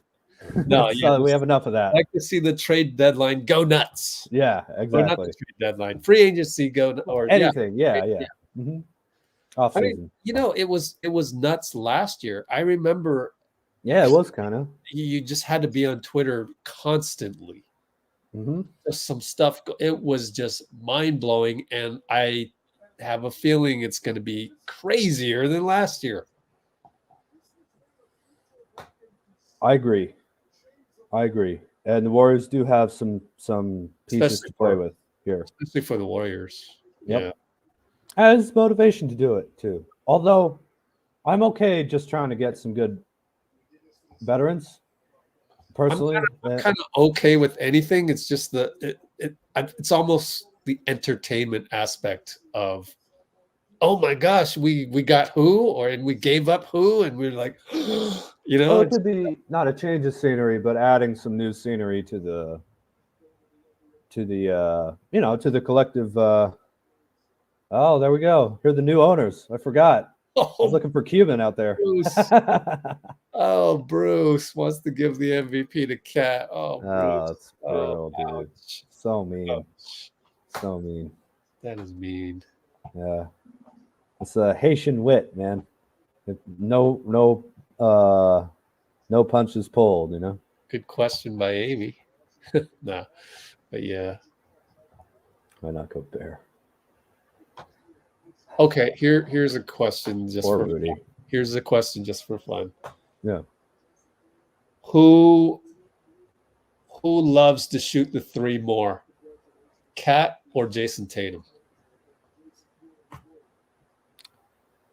I say they're equal. I think it's more detrimental when. Oh, it's more I don't know. detrimental with Cat. But that wasn't the question. The question is Who likes to shoot it more? Who loves to shoot threes more, Cat or Jason? And I'd probably say Tatum because he doesn't get as much Really? critique for doing it. Yeah, I So think he's they're thinking both about it less. equally thirsty to shoot that three. Yeah. Well, Tatum really. He's probably the only guy where I'm a little like, if he figures out how to get, because Luka and Jokic are already there. Giannis is already there. Obviously, we did establish guys. If Tatum learns how to really use his size correctly, he'll start to become a lot scary. And they might win the title anyway, but he'll really start to get kind of scary. Yeah, if he starts the same. I want him to be thirsty for his threes because he won't improve. I want him to be great though too. You know, I know, right? Also for Team USA, that would help. You know. It's just it's so unfair that he's 6'9", man.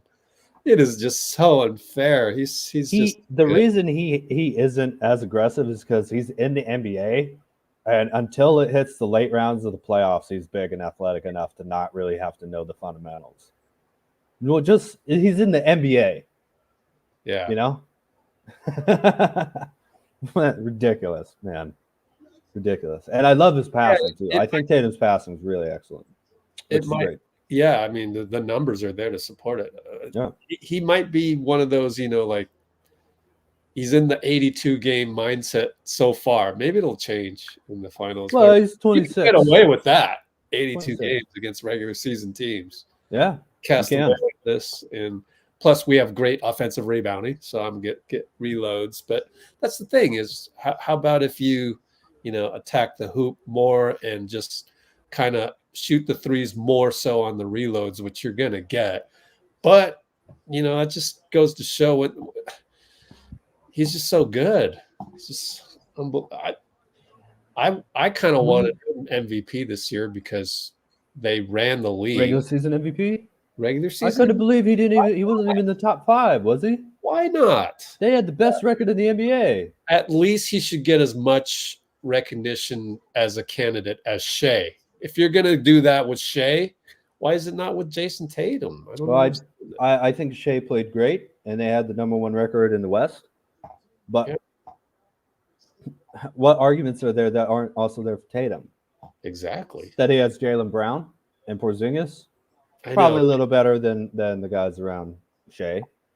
East is not quite as strong. Okay. But I got to say, I know it's a regular season award, but it's also a prediction for who you think is going to be good. right?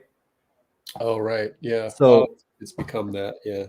well, I just Ugh. don't like giving it to guys for a moment, during the regular season. I want to try and still give it to players who I feel earned it during the regular season, but also are probably going to be.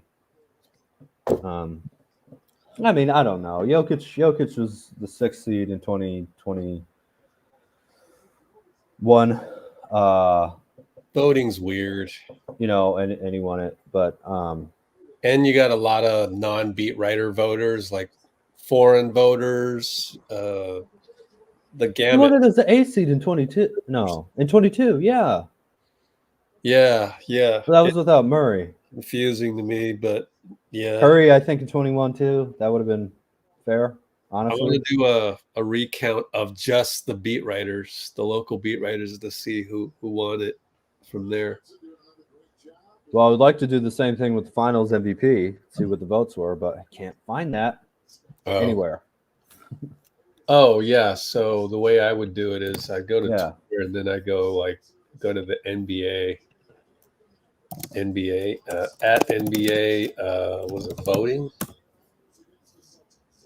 Was it? Oh shoot! There's a lot of people tagging people. No, it's better on the app. Sadly. So let me go to this last thing here. Go to the NBA account and search on voting. Oh, it's most. Oh. Oh gosh, I can't spell voting. Can't type it. VOTING. Yeah, I keep hitting B. Oh, you're Spanish. Good Lord, I cannot type a V to save my life. There we go. Oh boy. What was that for? MVP? No, it was Finals MVP. See, I can find it on Basketball Reference for regular season stuff, but I can't find it for the playoffs. What? Maybe it was NBA PR. Let me see. I can find the results on who won, but not how many times they were voted. Last year it was Jimmy Butler 5 votes, Caleb Martin 4 votes. Do you need more? I don't think that's not a Finals MVP though. That's the conference Finals MVP. Finals. Okay. Well, yeah, because it's been around since '69, and there's only been 2 years. I think. Yeah, Steph won the first one in 22. Oh, Luka got all 9 votes, by the way. Yep. No surprise there whatsoever. Oh yeah, they got when Steph won it. Yep, unanimous. Right. It's going to take a long time for someone to get a unanimous MVP and a unanimous Finals MVP. I think maybe not.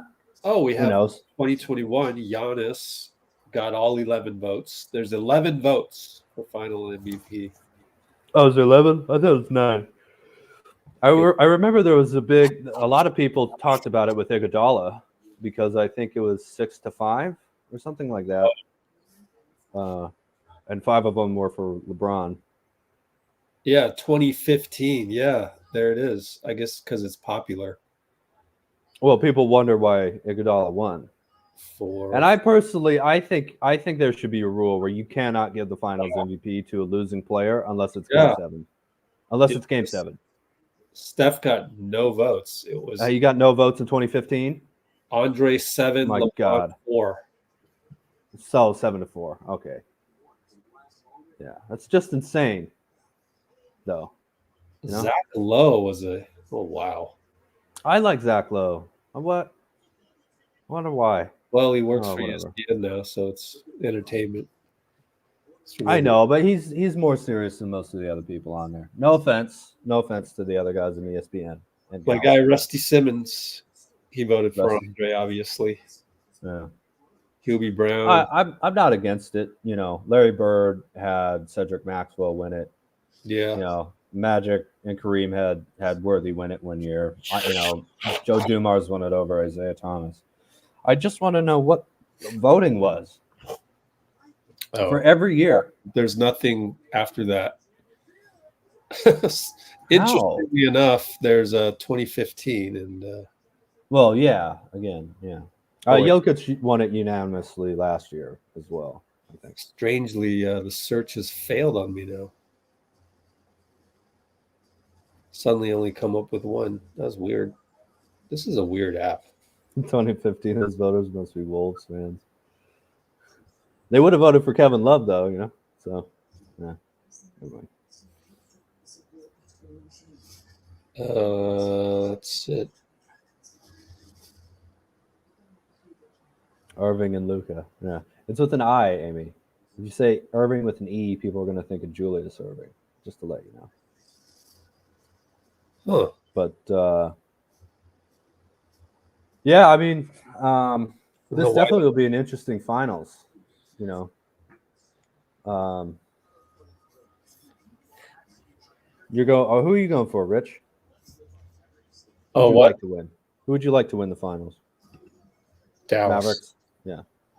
I got to go anti-Boston right now because only because they have 17 rings and we have 7, or 17 trophies and we have 7.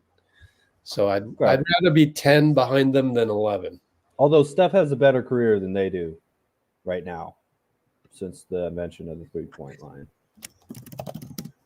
Boston's only won 4 since 1980. So here's a question. Yeah.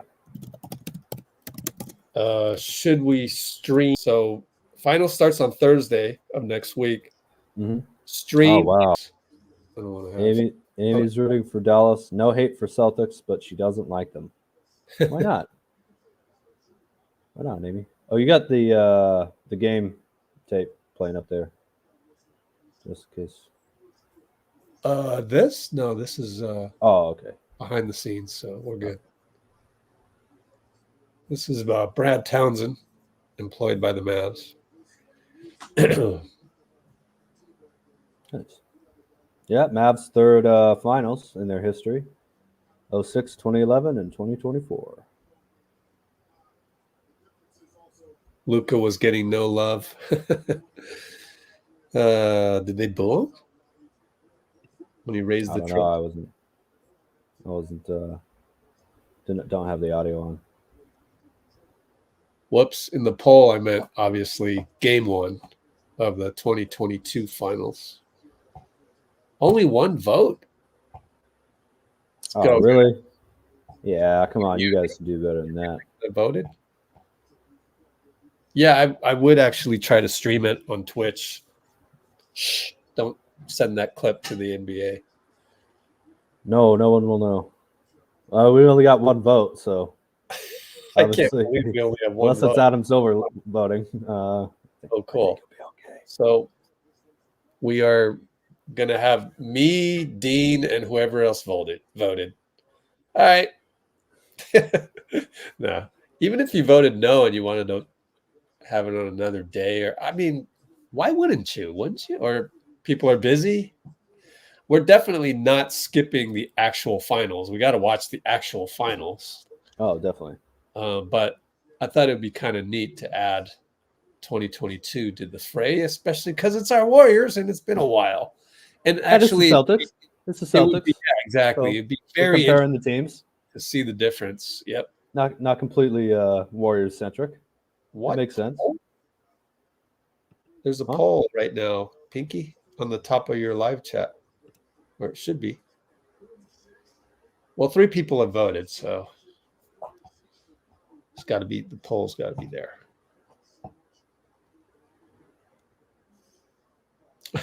Oh, it didn't pop up maybe for most people. Okay, we'll see what happens after 10 votes.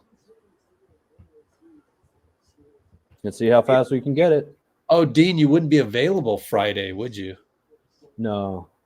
Let me go check my calendar and see what my intention was.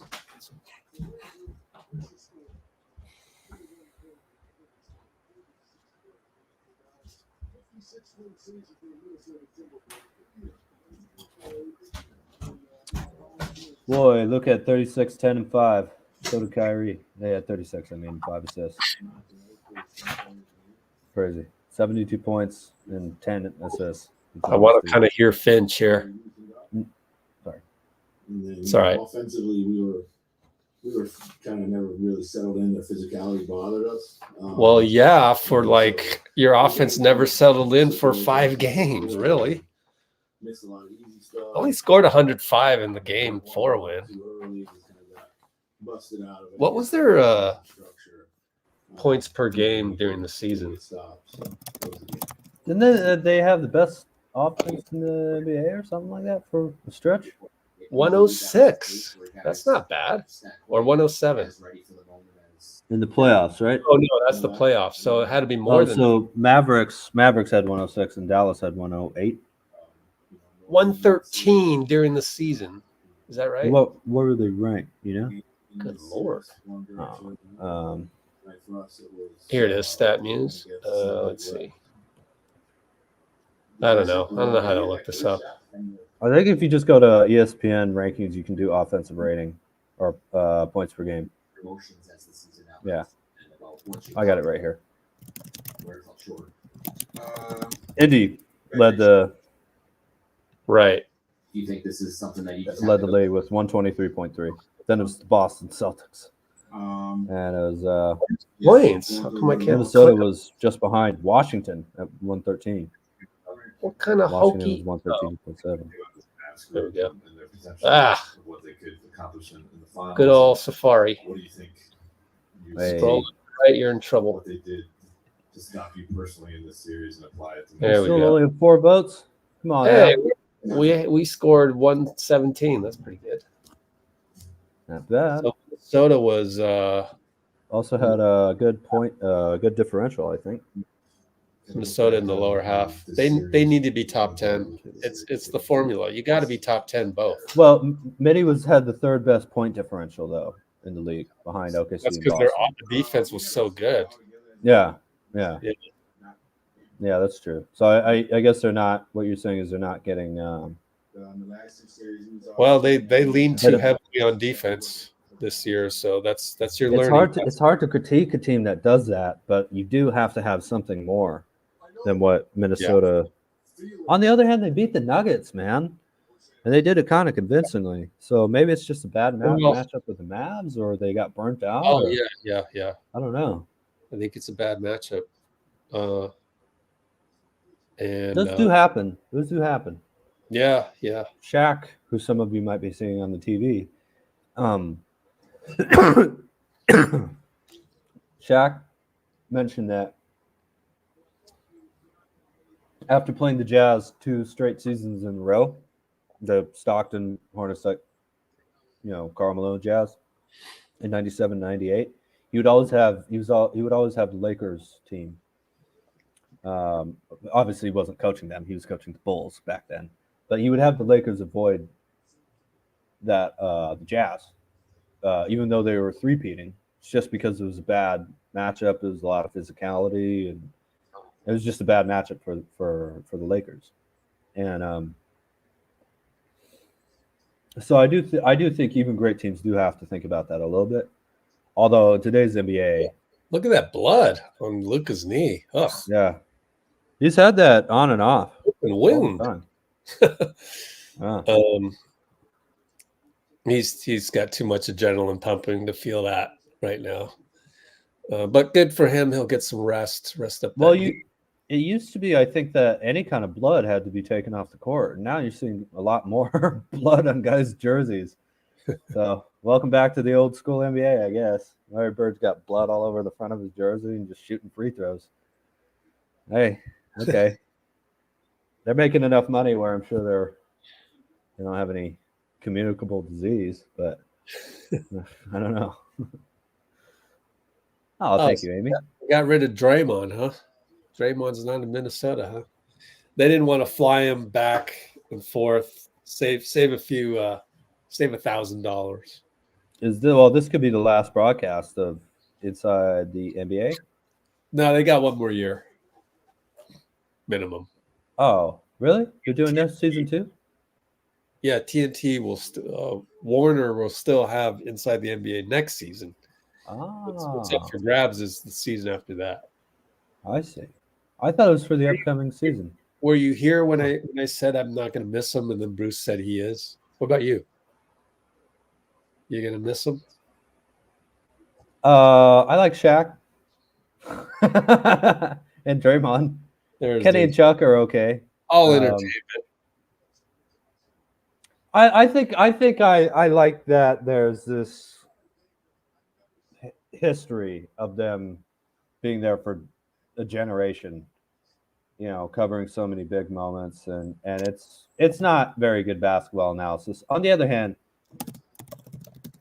there are podcasts and all these types of things. You know, it's for the casual fans who just got out of football season and want to know what happened earlier in the year. You know, so I know that it's not for me, I guess. And it's entertaining, you know, it's fun. It's great hearing Draymond predict that they were going to face the Celtics and then have the crowd start chanting "F you, Chuck," outside Chase Center back in 2022, and then Draymond obviously got that right back from the Celtics fans and the Minnesota fans. Oh, maybe that's why. Oh yeah. Oh, is that Minnesota or Dallas? Then again, they're in Minnesota. Then again, I guess I think it's the let's not spend $1,000 on flying Draymond in for one game. This is their last broadcast of the season too, right? They don't have the finals. You're right. do they? ABC has the finals. Yeah. So they're just going with the classic lineup for the last. Yeah. The last broadcast of the season. Yeah. Because it's dead there. Obviously, everybody's gone. It's way after but you know. Yeah. They've kicked everybody out by now. I do have to say, I do appreciate that Minnesota, which seems like a great sports state. I do appreciate that one of the original great cities of professional basketball. You know, Mikan and the Minneapolis Lakers way back in the day. His name actually made sense. Land of 10,000 lakes, which Draymond from Michigan apparently had never heard of, which I find amazing. But I haven't really heard land of 10,000 lakes either. That's where the Lakers name came from. Yeah. Of course. 10,000, right? 10,000 lakes. Yeah. Oh, no idea. I think so. But interesting. Luckily, Los Angeles has 2 L's in it already. So you got it's LA Lakers, yeah. Yeah. And it's so old now that it doesn't matter. Like it rolls off the tongue, luckily for them. But yeah. Being called the Lakers and you're located in LA makes no sense other than what happened. I really enjoy living down here. But the sports names are terrible. You have the Lakers, named after Minneapolis. Yeah. Or Minnesota. You have the Clippers, which is just a terrible name in and of itself. No offense. Well, no, it sounds like nail clippers. San Diego. No, but Clipper ships. Yeah, no, I like that. It's good when San Diego. If the name Clipper was actually a word that was used in regular everyday life, like Clay took the Clipper to practice today. If it was like that, then it'd be better, but it's not. It's like a rarely used It's one. still not a great name. yeah, I know. Rams. You have the Angels, but they're called the Los Angeles Angels, which means the Angels of Anaheim, which is definitely no one in Southern California considered part of Los Angeles. Dodgers is from Brooklyn for the dodging. What does that even mean? Dodgers? No, dodging the trains. You know that, right? No. So there's used to be, I guess, trains or something in the streets of New York. And the kids, I don't know what it was. I mean, you can look it up. It's on Google. It was Brooklyn. Yeah. It was Brooklyn Dodgers. In New York or Brooklyn, you know, these kids, I don't know, selling newspapers, selling something. They have to dodge all the That's insane. Boys. What? The boys had to dodge. That has nothing to do with anything. Coming traffic or whatever you call it back in the trains, maybe, light rail. Yeah. there, so they had to dodge them. So that's Trams. how they I got guess. their name, which is Green an card. awesome name. So are the Knickerbockers. Those are awesome. That's an awesome name that they got to keep. Yeah. That comes from novel with Dutch character, New Amsterdam, right? Called Knickerbocker. Wow. And people started calling that pants. Oh, okay. And they called it that way, I think, because it has Nick, right? Like NYC. Nick. Yeah. So Oh, okay. that's still a bad name though. Pants. The New York Pants. Because they don't even wear pants. They wear shorts. Sounds good. Yeah. Huh? Anyways. Well, then we got the What's it Warrior. called? Rams? What's a Rams warrior? and- I mean, that's an Indian reference, isn't it? Since- Yeah. But it doesn't have to be. yeah. It could be anything. And it's generic enough where it's I think You're it's right. fine. Someone who A Hawks. Or- That could be anywhere. You know. yeah. So Celtics is a pretty good name. yeah, You know, that's a pretty awesome name. it's a little No, it's ethnic based. pronounced wrong, right? Isn't it Celtic in real life?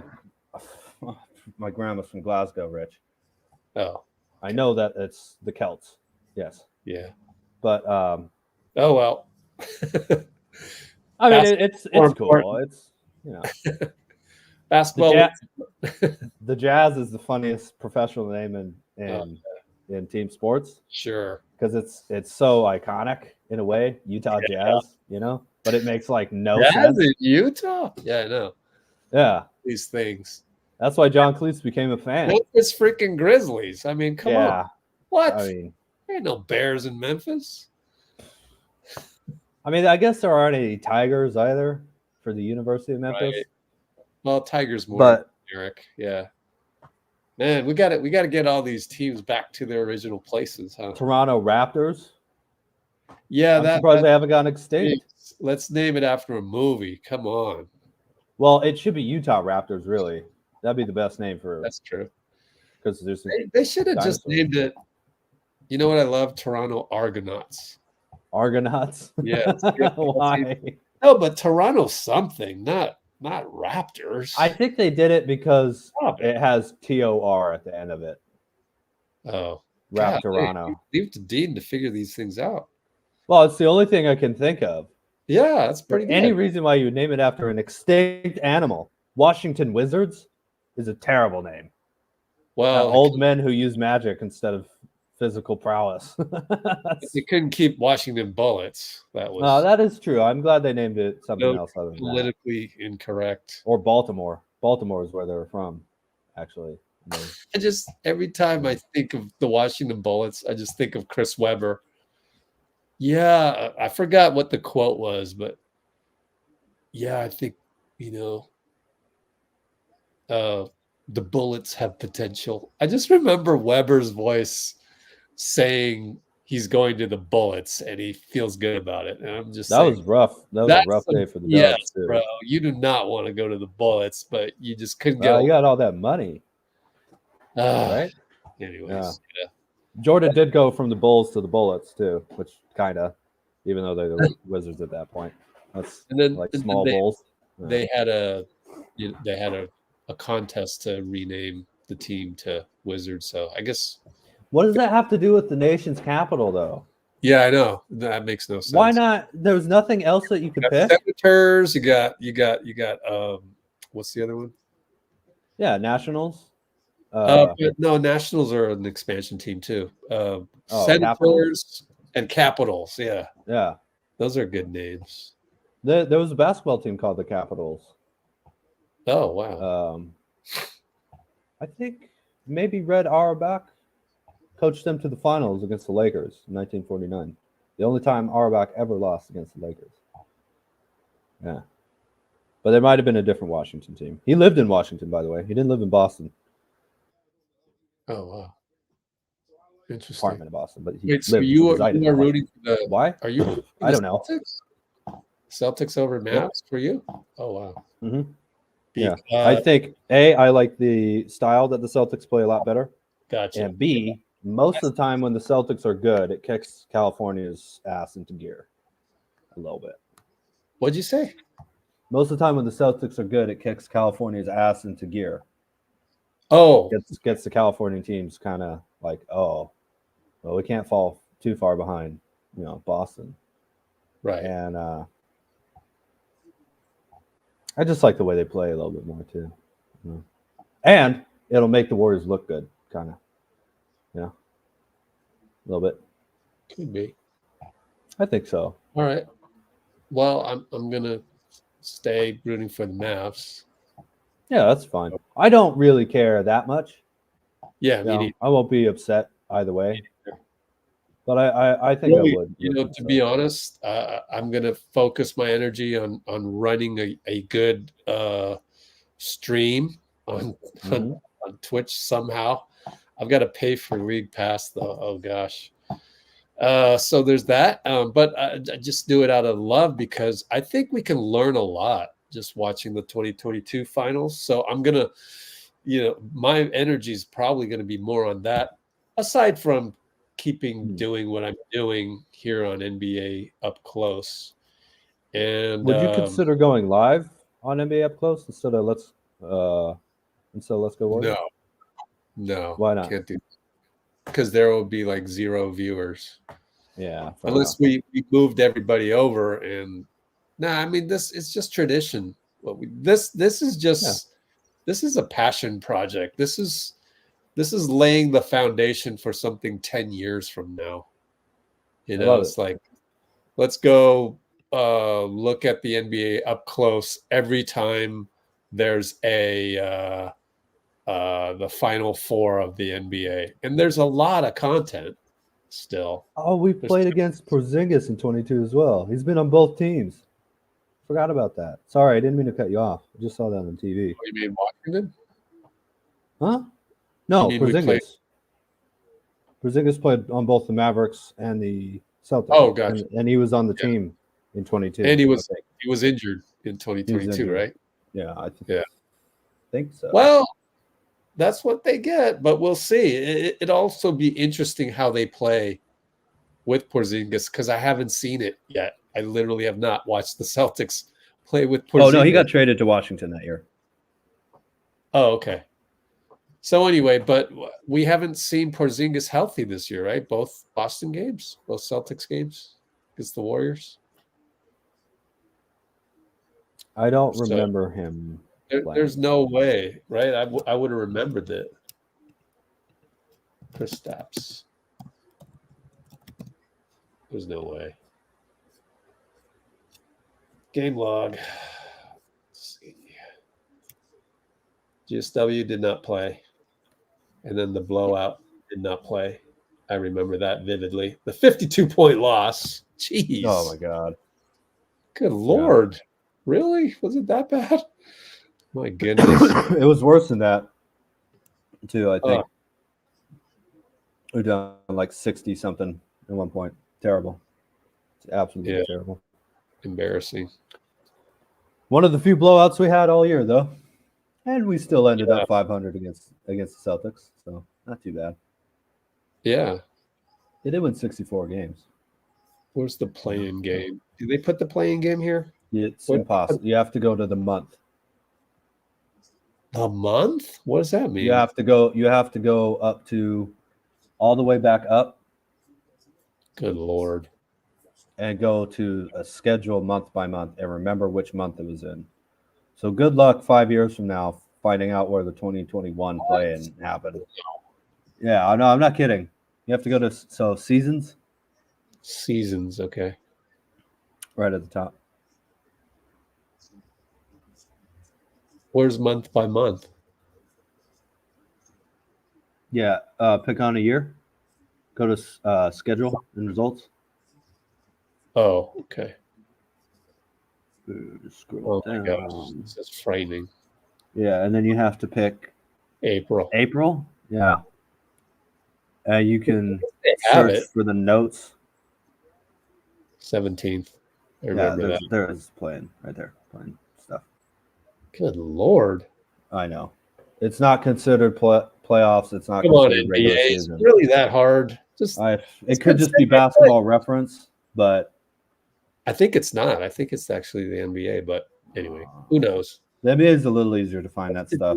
I think, maybe. But it doesn't have the nice layout of Basketball Reference. Why they did it that way? I don't know. It's a We only permanent lost thing. by 24. Only. Thought it was So worse. only a little worse than the it was 1 point worse than the Mavericks today. Is that right? Then we lost by 23, I think. Oh, Steph had 6 turnovers? I could have sworn he had 7. 5 and then 7. Either way. Did they change it? Interesting. Like I don't just mess that up. I remember seeing it as 5 and It's not going to be there.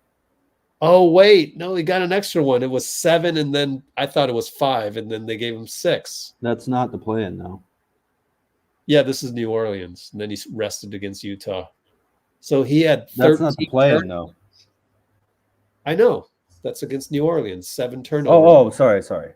The play-in had 6 turnovers. I thought it was 5. He actually had 6. And this is why. Sorry, go ahead. No, go ahead.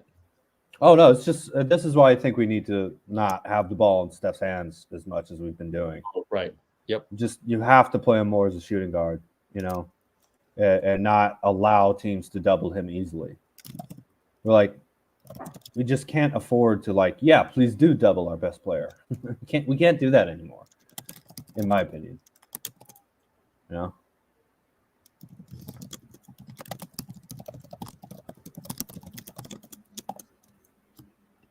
Yeah. Well, we'll see.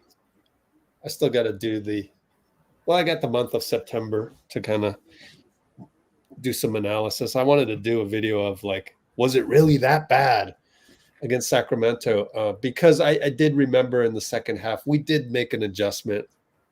It's just that we didn't go to it as much as we should have, which was we got J.K. backdoor a couple times in a row, as I recall.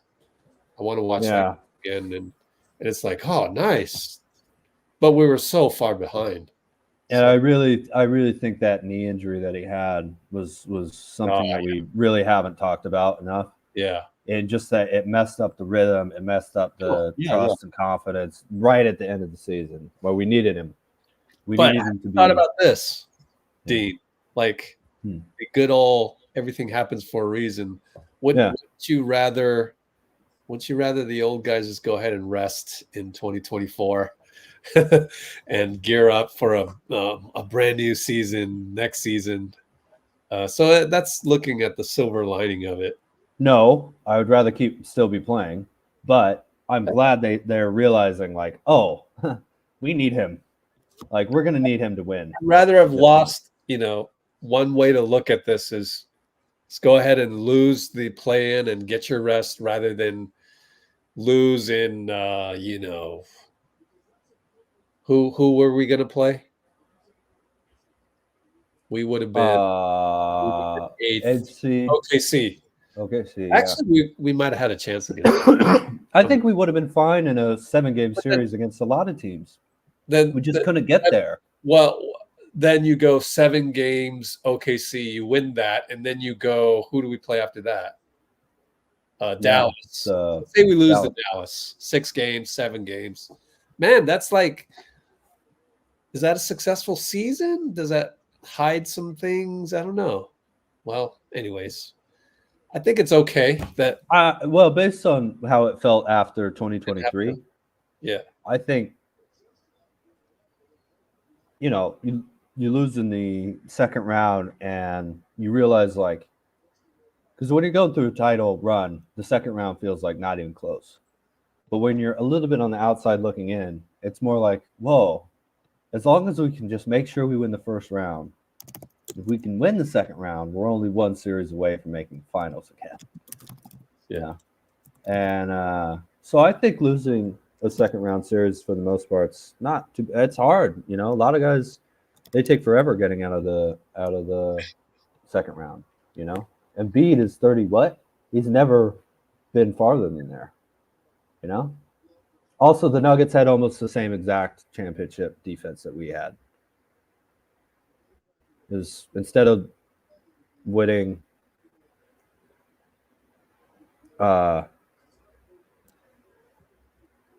the first round series in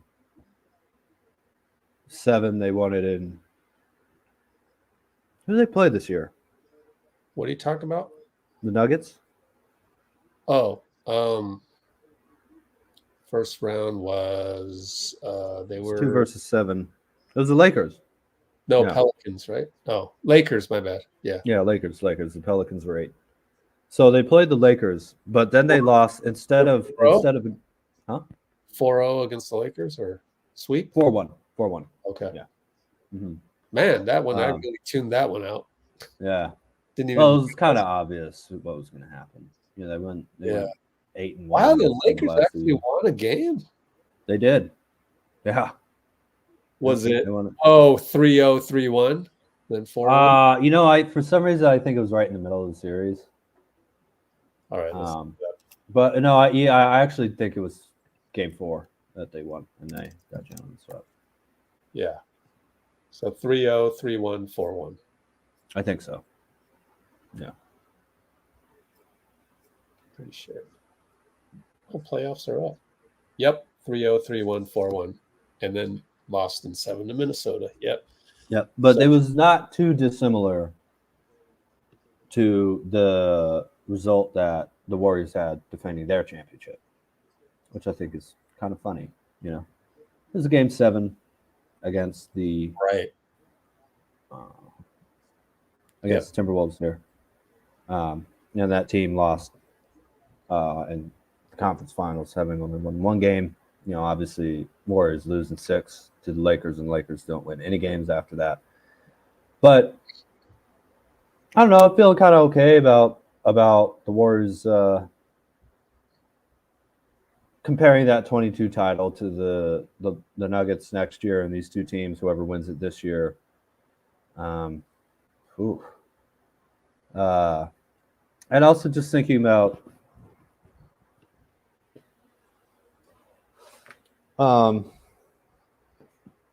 if the Warriors run it back, I think that's okay.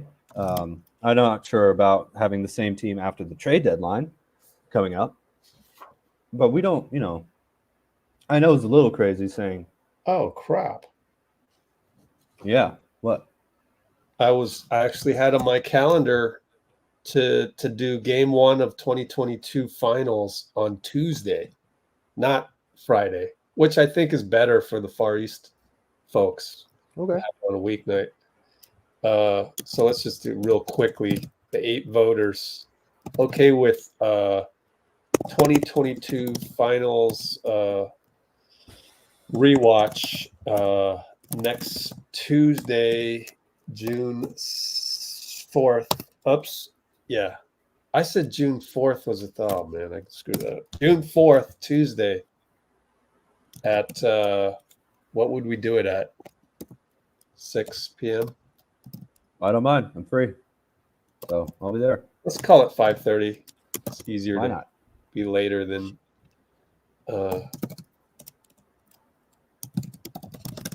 pick a different Still day. get a little basketball in before the finals start on the 80th anniversary of D-Day. You realize that?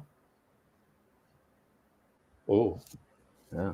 the reason why I wanted to kind of go crazy actually on this whole 2022 finals rewatch.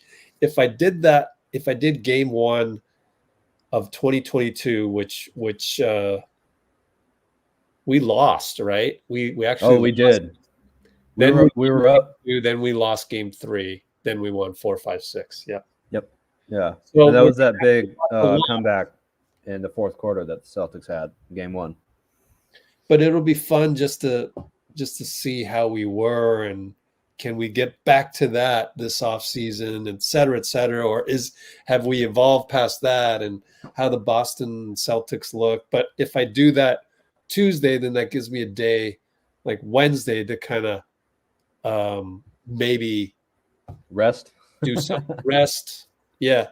Yeah. But it balances it out a little bit. And then game 2 of 2022 would be Friday, because then you're going Thursday, because they're going on 2 days? Sunday. They're going on Sunday game 2. So they go Thursday, Sunday, Wednesday.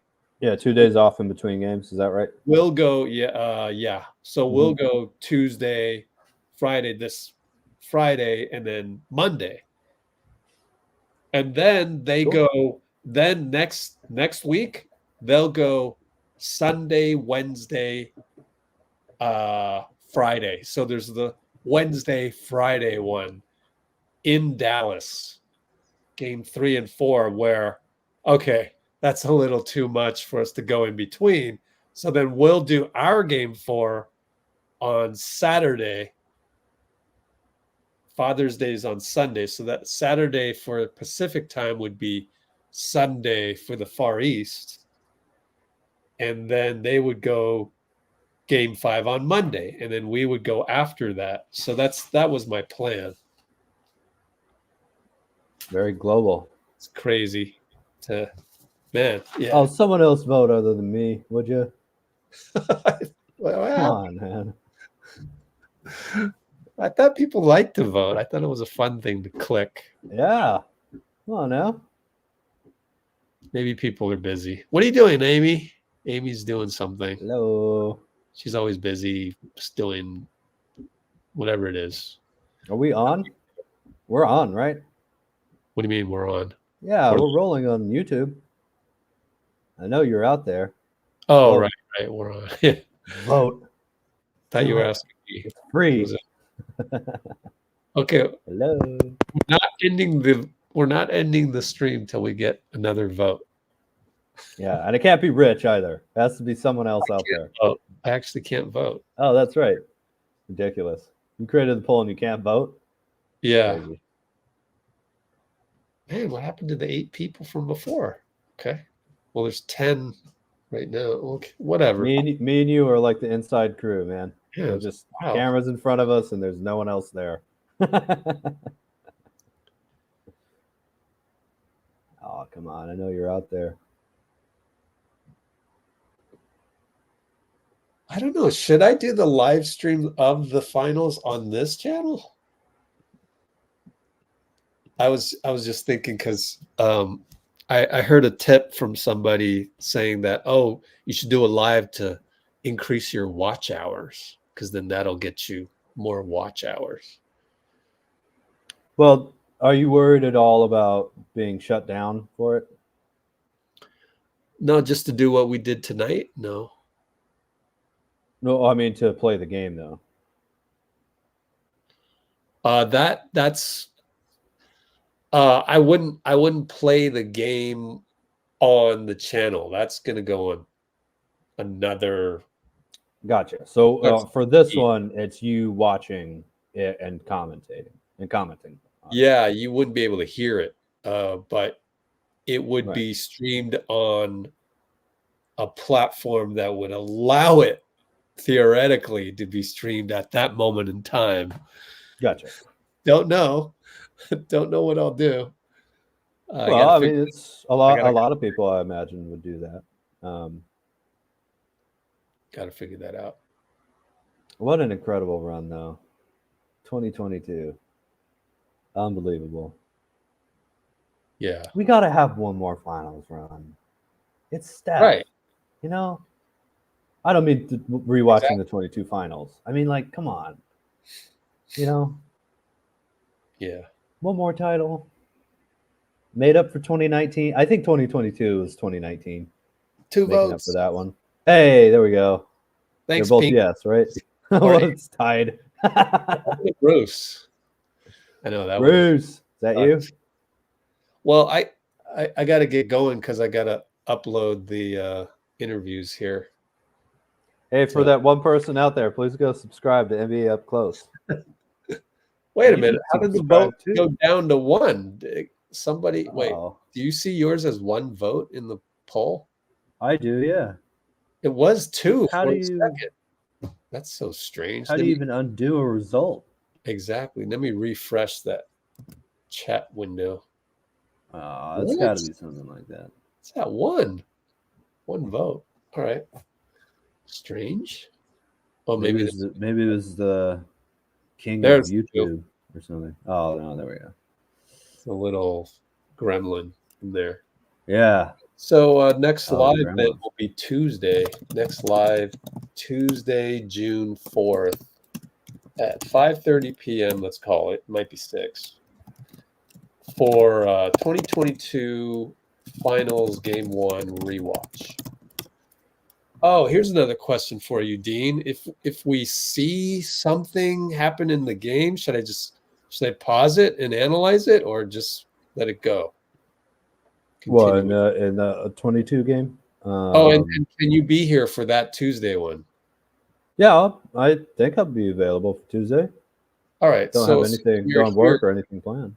If we would, because I would have the master stream on another platform of the Mhm. actual game, and quite frankly, I'm thinking that I probably have to download it rather than stream. Yeah. Anyway, if we see something interesting, would we actually pause to go back 15 seconds to see how the play developed, or would we do that, or we just let it Well, run? I think we should try and figure out what we're looking for. What we're looking to do in the watch. Is it just celebrate it? Is it trying to look at Gotcha. different plays that we ran? Is it looking at how much the defense has changed? You know, I think if we can figure that out, it would help. No idea. We'll have to play it by ear. I mean, we could just watch it for fun. That's fine too. Yeah. Play it by ear. Yeah. I think if I just see something, I'm just going to go ahead and pause it and mention it, and then maybe go back. Why not? Yeah. End up in a 3-hour game. Whatever. Absolutely. Yep. Just remember, when you're watching it, there's only a 14% chance that you'll be able to analyze it correctly. What do you mean? We only had a 14% chance of winning the series, according to you. Oh. Yeah. All right, let's and afterwards, it'll be a checkbook win for you. You know, checkbook win. What does that mean? Unbelievable. You don't remember that? Yeah. I think it was Windy. Yep. Brian Windhorst said, "Guys are telling me this is checkbook win." Thanks. What guys? Around the league? Yeah, I think Windy, Brian Windhorst said probably people were other jealous GMs. That's got to be it. Yeah, but they changed the rules though. They did change the rules. Crazy. It was unfair of us to pick up Otto Porter? Come on now. It's unfair because we were making other owners look bad because they didn't want to spend. I don't know. It's okay. It's fine. Whatever. They changed the rules because of that title. I know, right? Checkbook win, new CBA. Just got to pay Klay $40 million that year too. Sheesh. Yeah. What are you guys worried about? Yeah. Anyways, that's why it's just us.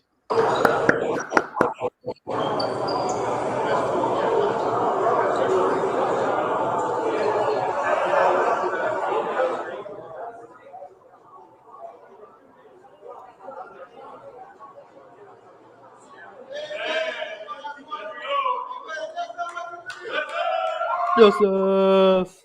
All right. Latte. Thanks, everybody. See you soon.